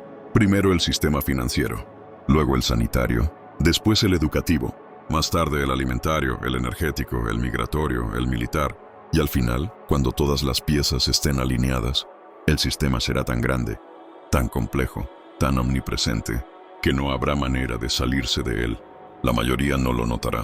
Pensará que todo es por su bien, que está protegido, que vive en un mundo interconectado, moderno, eficiente, pero en realidad estará dentro de una prisión sin barrotes, sin carceleros visibles, sin rejas, porque la jaula estará en su mente. Este proyecto no es nuevo. Fue anticipado en documentos como el informe Iron Mountain, el proyecto Blue Beam, el manifiesto de la Comisión Trilateral, los discursos de H. G. Wells y Aldous Huxley. Se nos dijo, se nos mostró, pero pocos escucharon, pocos vieron, y muchos prefirieron reírse, porque esa es la mayor defensa del poder, la incredulidad. Mientras más obvio sea el plan, más gente lo negará, porque aceptar su existencia implica aceptar que vivimos en una farsa, y eso duele, pero aún estamos a tiempo.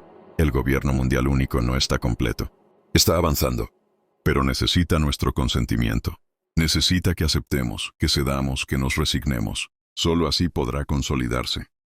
Decir no, cuestionar, exponer, desobedecer, pensar, hablar, crear, redes autónomas, defender lo local, celebrar la diversidad real, preservar la soberanía, recuperar el pensamiento crítico.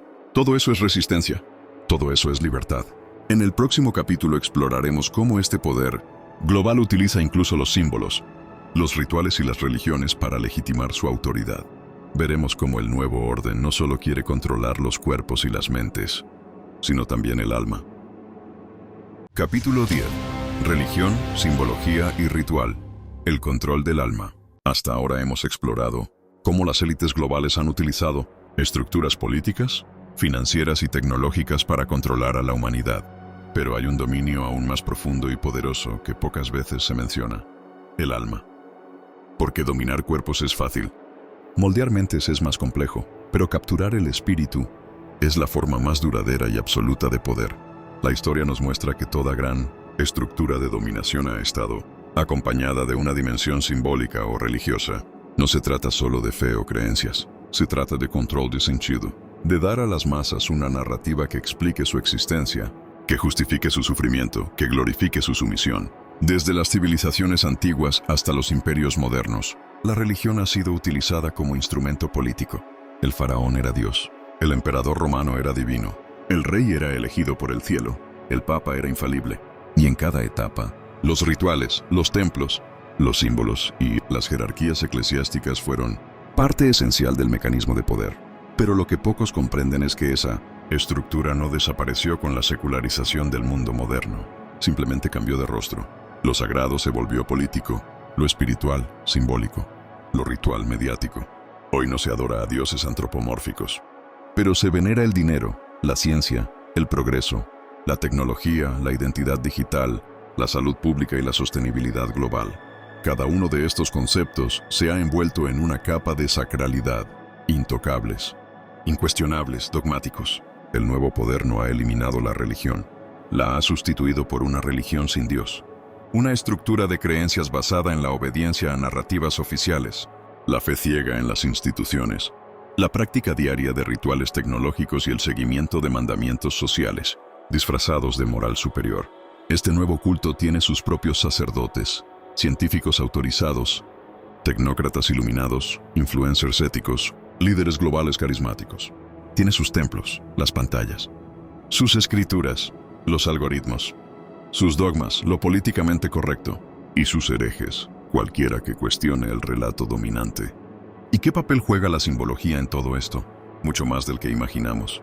Los símbolos no son decoración, son lenguajes ocultos que actúan sobre el subconsciente colectivo.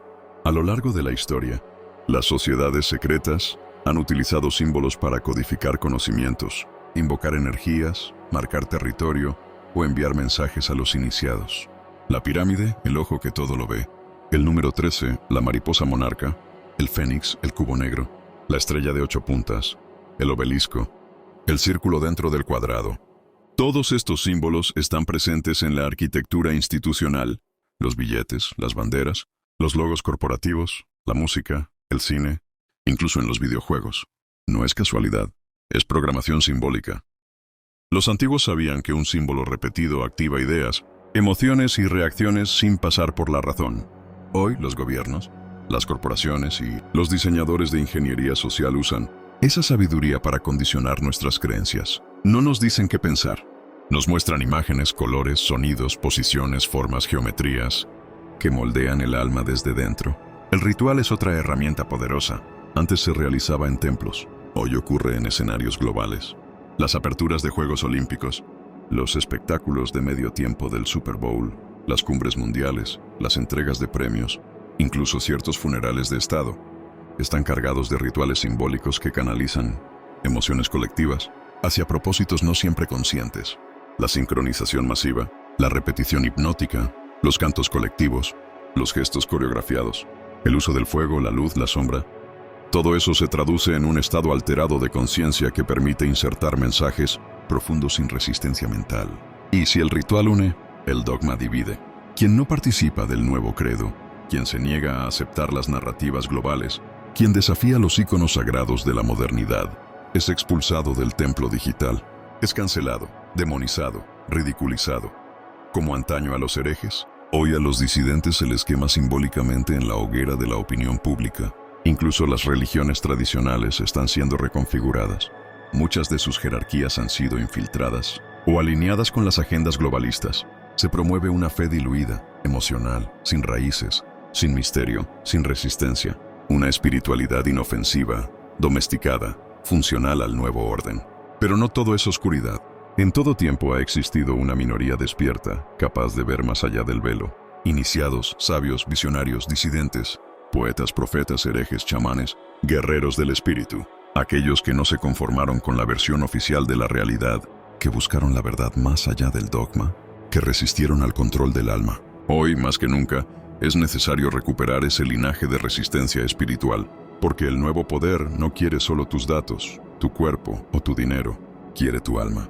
Quiere que ames tu esclavitud, que celebres tu sumisión, que bendigas al sistema que te domina. Y por eso, el verdadero acto revolucionario no es solo político, es espiritual.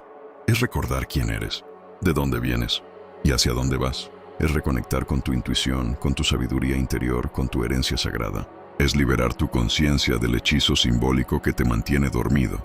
En el próximo capítulo abordaremos cómo todos estos elementos se entrelazan en una red estructurada.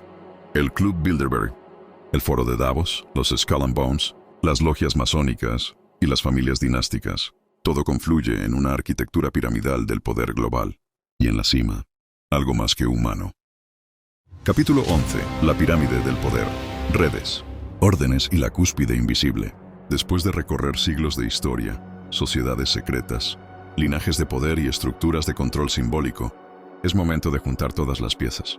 Porque todo lo que hasta ahora parecía disperso, logias masónicas, Illuminati templarios, Club Bilderberg, Skull and Bones, familias dinásticas, fundaciones filantrópicas, medios de comunicación, organismos internacionales, no son fragmentos caóticos, son parte de una estructura piramidal del poder, un sistema organizado, jerárquico, deliberado, con base amplia, capas intermedias y una cúspide que permanece en la sombra.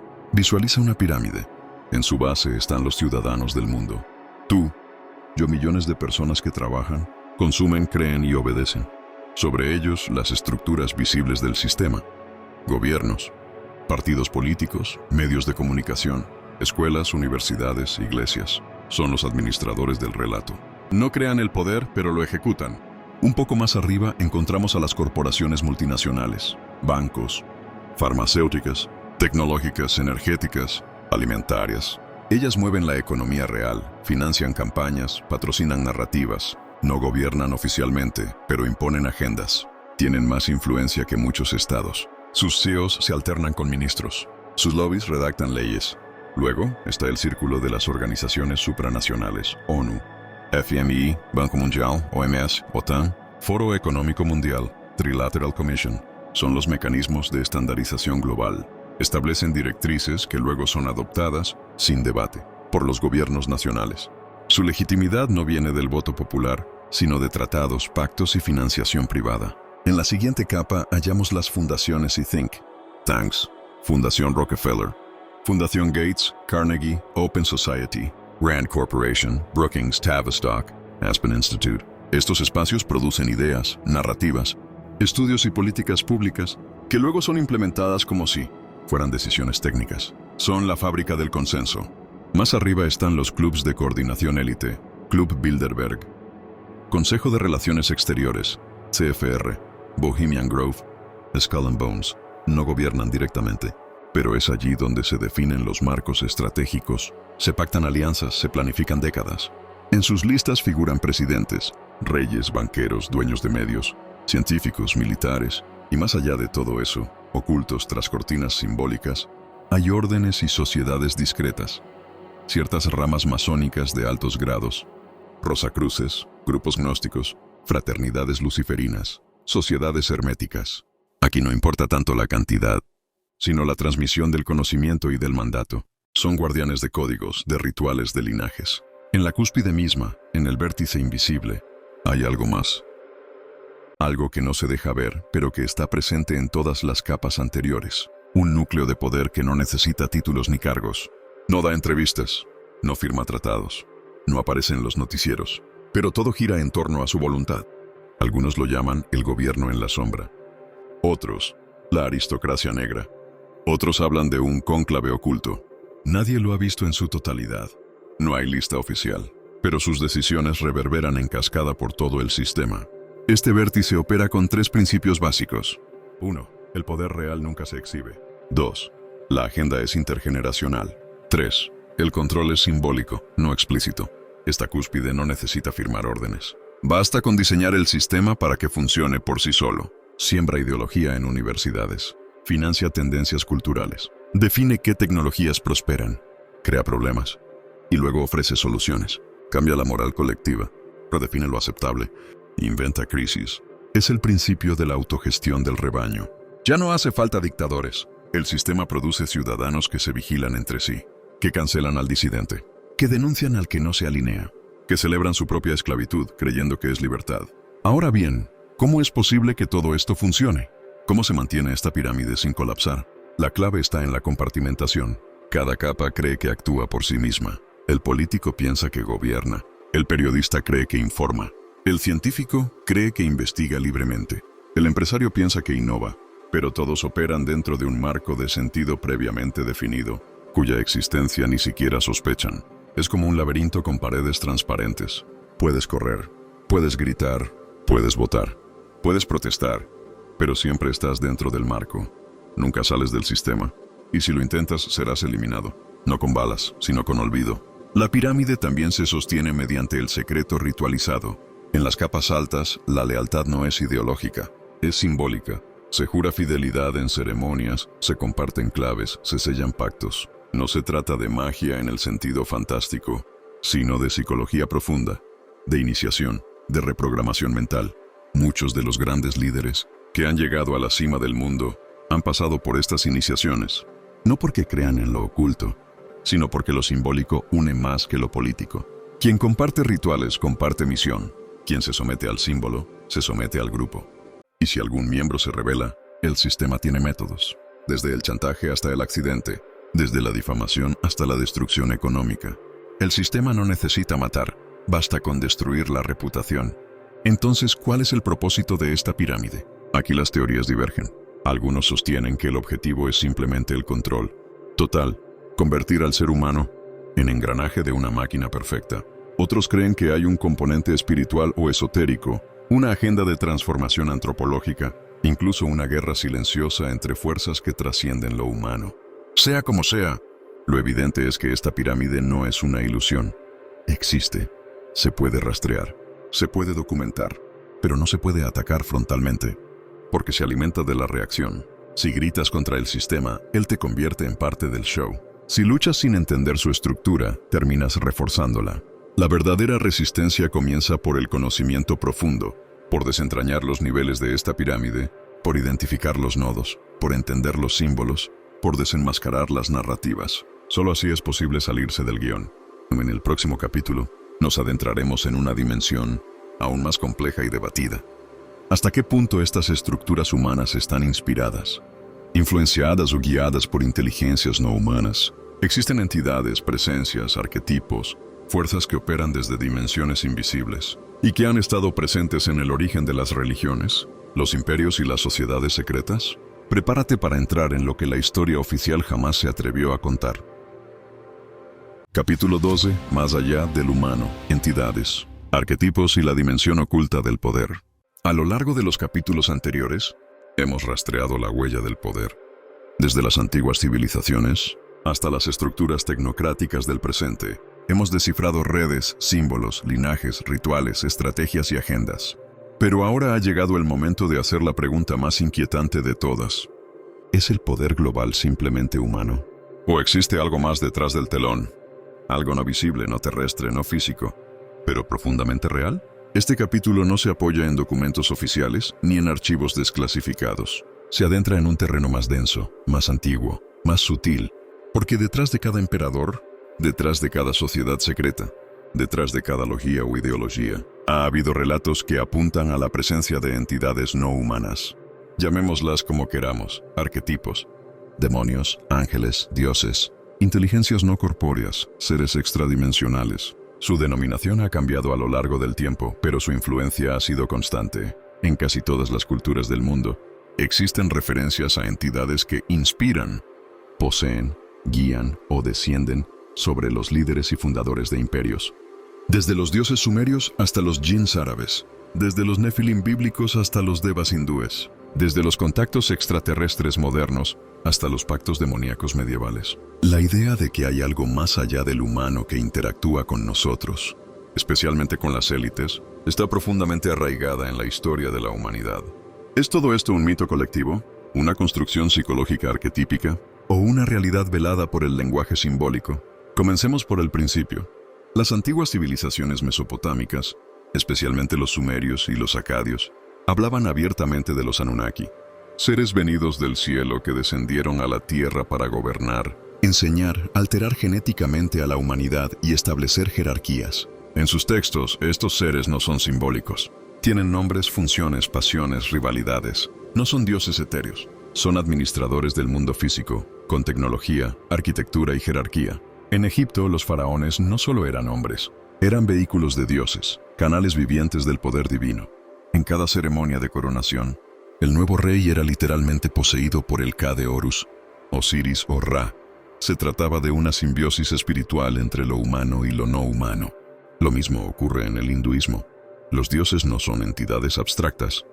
Tienen avatares, vehículos, formas materiales que encarnan en este mundo. En muchas tradiciones tántricas, ciertos rituales permiten el descenso de estas energías a través del iniciado. En el cristianismo primitivo y en el judaísmo esotérico, se habla de los ángeles caídos, seres celestes que se rebelaron, descendieron a la tierra y se unieron con mujeres humanas. El resultado de esa unión fueron los nefilim, gigantes, híbridos, seres de poder y conocimiento superior, condenados a vivir entre dos mundos. Una metáfora o una advertencia. En las tradiciones chamánicas americanas, africanas y asiáticas, el contacto con espíritus ha sido parte esencial del poder político. Muchos reyes tribales no tomaban decisiones sin consultar al mundo de los ancestros. Se creía, y aún se cree, que ciertas entidades susurran desde otros planos, ofreciendo poder a cambio de lealtad. Y si avanzamos hasta la modernidad, descubrimos que muchos líderes, artistas, científicos y teóricos clave han afirmado recibir inspiración o comunicación de fuerzas invisibles. Nikola Tesla hablaba de recibir ideas como transmisiones desde otra dimensión. Aleister Crowley aseguró haber canalizado a una entidad llamada Aiwass, que le dictó el libro de la ley, piedra angular del ocultismo moderno. Jack Parsons, pionero de la NASA y seguidor de Crowley, intentó abrir portales dimensionales mediante rituales. Incluso en los orígenes de los movimientos ideológicos más importantes del siglo XX, hay conexiones esotéricas poco conocidas. Himmler, el arquitecto del aparato ocultista nazi, estaba obsesionado con el conocimiento esotérico, los rituales antiguos y la raza aria como linaje espiritual. Su castillo de Wewelsburg era un centro de iniciación ocultista. El nazismo, más que una ideología, fue una religión política, con símbolos, rituales y una cosmovisión mágica. En la actualidad, muchos denunciantes, antiguos empleados de agencias de inteligencia o proyectos secretos, han revelado la existencia de programas de contacto con entidades no humanas. Se habla de tecnologías canalizadas, de pactos entre élites y seres extradimensionales, de experimentos para abrir puertas interdimensionales. Pero no hace falta ir tan lejos. Basta con observar ciertos comportamientos, ciertas miradas, ciertos discursos, ciertos ritos de las élites actuales, para intuir que algo más profundo se mueve detrás del escenario. Hay gestos, símbolos, palabras que parecen dirigidas a algo más que a los humanos, como si las élites estuvieran en comunicación con un orden superior o inferior. No se trata de pensar que cada político está poseído. Se trata de entender que el poder busca conectar con fuerzas que lo trascienden y que muchas veces esa conexión no es luminosa, no es benévola, es peligrosa. Porque hay una ley antigua que nunca falla. Todo pacto tiene un precio. Cuando un individuo, una organización o una civilización busca poder absoluto, debe ofrecer algo a cambio. Energía, sangre, obediencia, silencio. Por eso muchas estructuras de poder ocultan rituales oscuros. Porque no se trata solo de manipulación, se trata de alimentación. Hay entidades que no desean nuestro amor, desean nuestro miedo, nuestra confusión, nuestra energía más baja. Y hay élites dispuestas a dársela a cambio de continuar reinando. ¿Pruebas? No hay documentos, no hay videos, solo patrones, símbolos, confesiones, rituales, repeticiones. Pero cuando todo apunta en la misma dirección, el silencio deja de ser casualidad. La verdadera cúspide del poder podría no ser humana, y si lo es, ha sido transformada por algo que no lo es. El control global no es solo político, económico, simbólico o tecnológico. Es espiritual. Es un intento de suplantar lo humano, de reconfigurar el alma, de interrumpir la conexión entre el individuo y su fuente original. Es una guerra espiritual disfrazada de progreso. Y como toda guerra espiritual, solo puede ganarse desde adentro. En el próximo capítulo, el último, exploraremos cómo se construye la salida, cómo recuperar la libertad interior, cómo proteger la mente, el cuerpo y el alma. Porque si hay una conspiración para someternos, también debe haber un camino para liberarnos. Capítulo 13. El despertar. Salir del sistema, recuperar el alma. Durante 12 capítulos hemos descendido por los túneles ocultos del poder. Hemos atravesado siglos de secretos, logias, pactos, símbolos y manipulaciones. Hemos mirado de frente al engranaje invisible que gobierna al mundo. Pero ahora ha llegado el momento más importante. No el de entender cómo funciona el sistema, sino cómo romperlo desde dentro. Porque si no hay salida, todo conocimiento es prisión. Y si no hay posibilidad de despertar, todo despertar es condena. Este capítulo no hablará de más élites, no revelará más nombres, no trazará más redes. Ya has visto el mapa, ya conoces la pirámide. Ya sabes que el enemigo no se esconde únicamente en los pasillos del poder, sino que se ha infiltrado en tu mente, en tus creencias, en tus miedos. Y que el control más eficaz es aquel que no necesita jaulas, porque tú mismo las sostienes. La primera liberación es interior. Es el acto de mirar el mundo sin los lentes impuestos por la televisión, la escuela, la política o la religión domesticada. Es aprender a dudar, no por rebeldía vacía, sino por búsqueda auténtica. Dudar no es negar, es mirar de nuevo. El sistema no teme a la crítica, se alimenta de ella. Tolera el escándalo, el sarcasmo, incluso la resistencia estética. Pero teme al discernimiento real. Teme al individuo que se hace las preguntas correctas. Teme al que ya no necesita líderes, influencers ni profetas, al que se ha convertido en su propio centro. Por eso, la primera batalla es contra la programación mental. Elimina el ruido. Apaga por momentos las pantallas. Observa tus emociones. Pregúntate, ¿esto que siento es mío o fue inducido? ¿Este deseo me pertenece o me fue implantado? ¿Esta meta es verdadera o es una simulación? La segunda batalla es espiritual, no en el sentido dogmático, sino en el sentido profundo de reconexión con lo que eres, con tu conciencia, con tu intuición, con tu poder interior. El sistema quiere cuerpos sanos pero almas desconectadas. Cuerpos productivos pero mentes vacías. Ciudadanos funcionales pero sin sentido del ser. Despierta el espíritu. Medita, reza, observa el cielo, regresa a la tierra, lee a los sabios, desobedece a los dogmas huecos, honra tu linaje, abraza lo invisible, haz silencio interior, recuerda quién eres. La tercera batalla es comunitaria, nadie se libera solo. El sistema se sostiene por aislamiento, divide para reinar, crea miedo para encerrar, fomenta el individualismo extremo para evitar la cooperación, rompe esa trampa, une, escucha, comparte, crea redes humanas reales, fuera de lo digital, fuera del algoritmo, en lo físico, en lo humano. Construye comunidades autosuficientes, económicas alternativas, escuelas libres, arte verdadero, espiritualidad viviente, no como utopía ingenua, sino como resistencia organizada, porque la revolución que viene no será de banderas, será de conciencias. La cuarta batalla es simbólica, desactiva los hechizos, aprende a leer los signos, comprende el lenguaje oculto. No te dejes poseer por iconos vacíos. Recupera tu lenguaje, tu símbolo, tu voz, porque quien controla el símbolo, controla la realidad. Crea nuevos mitos, nuevas historias, nuevas imágenes. Reencanta el mundo, rompe la hegemonía del miedo con belleza, con misterio, con verdad. No con ruido, sino con vibración auténtica. Y finalmente está la batalla más silenciosa de todas, la del corazón. No permitas que el odio destruya tu alma. El sistema quiere que odies, quiere que reacciones, que luches con sus armas, que caigas en sus trampas, que te conviertas en un espejo de su oscuridad. Pero tú eres otra cosa, tú eres luz que recuerda, templanza que escucha, coraje que actúa sin rencor, amor que no se deja corromper. Sí, el mundo está gobernado por estructuras invisibles. Sí, existen élites que desean reducirnos a engranajes. Sí, hay una guerra contra la verdad, contra la libertad y contra el alma. Pero el juego no está perdido. Cada día despiertan más almas. Cada semana se forman más redes. Cada año hay más personas que ya no creen en la ilusión. No saldrán en televisión.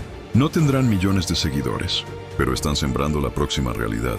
Porque si ellos tienen su pirámide, nosotros tenemos nuestras raíces. Si ellos controlan desde la cima, nosotros despertamos desde abajo.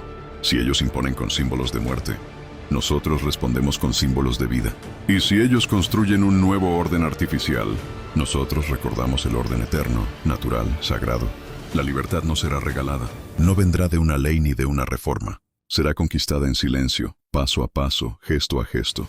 Primero dentro, luego fuera. Y cuando suficientes almas se hayan despertado, el sistema colapsará por sí solo. Porque ningún imperio oscuro puede sostenerse cuando la luz se enciende dentro del ser humano. Gracias por haber llegado hasta aquí. Este viaje no termina. Este es solo el comienzo. Tú eres el archivo perdido. Hemos recorrido juntos los pasadizos ocultos del poder, las sombras que gobiernan el mundo desde las alturas invisibles. Si llegaste hasta aquí, ya no eres el mismo. Has despertado. Esto fue ¿Quién controla realmente el mundo? Solo en Archivo Perdido, donde la verdad no teme a las tinieblas. No olvides suscribirte, activar la campana, dejar tu like si este contenido te removió algo y compartirlo con quienes también deben saberlo. Hasta el próximo viaje. Pero recuerda, lo que no se ve, también existe.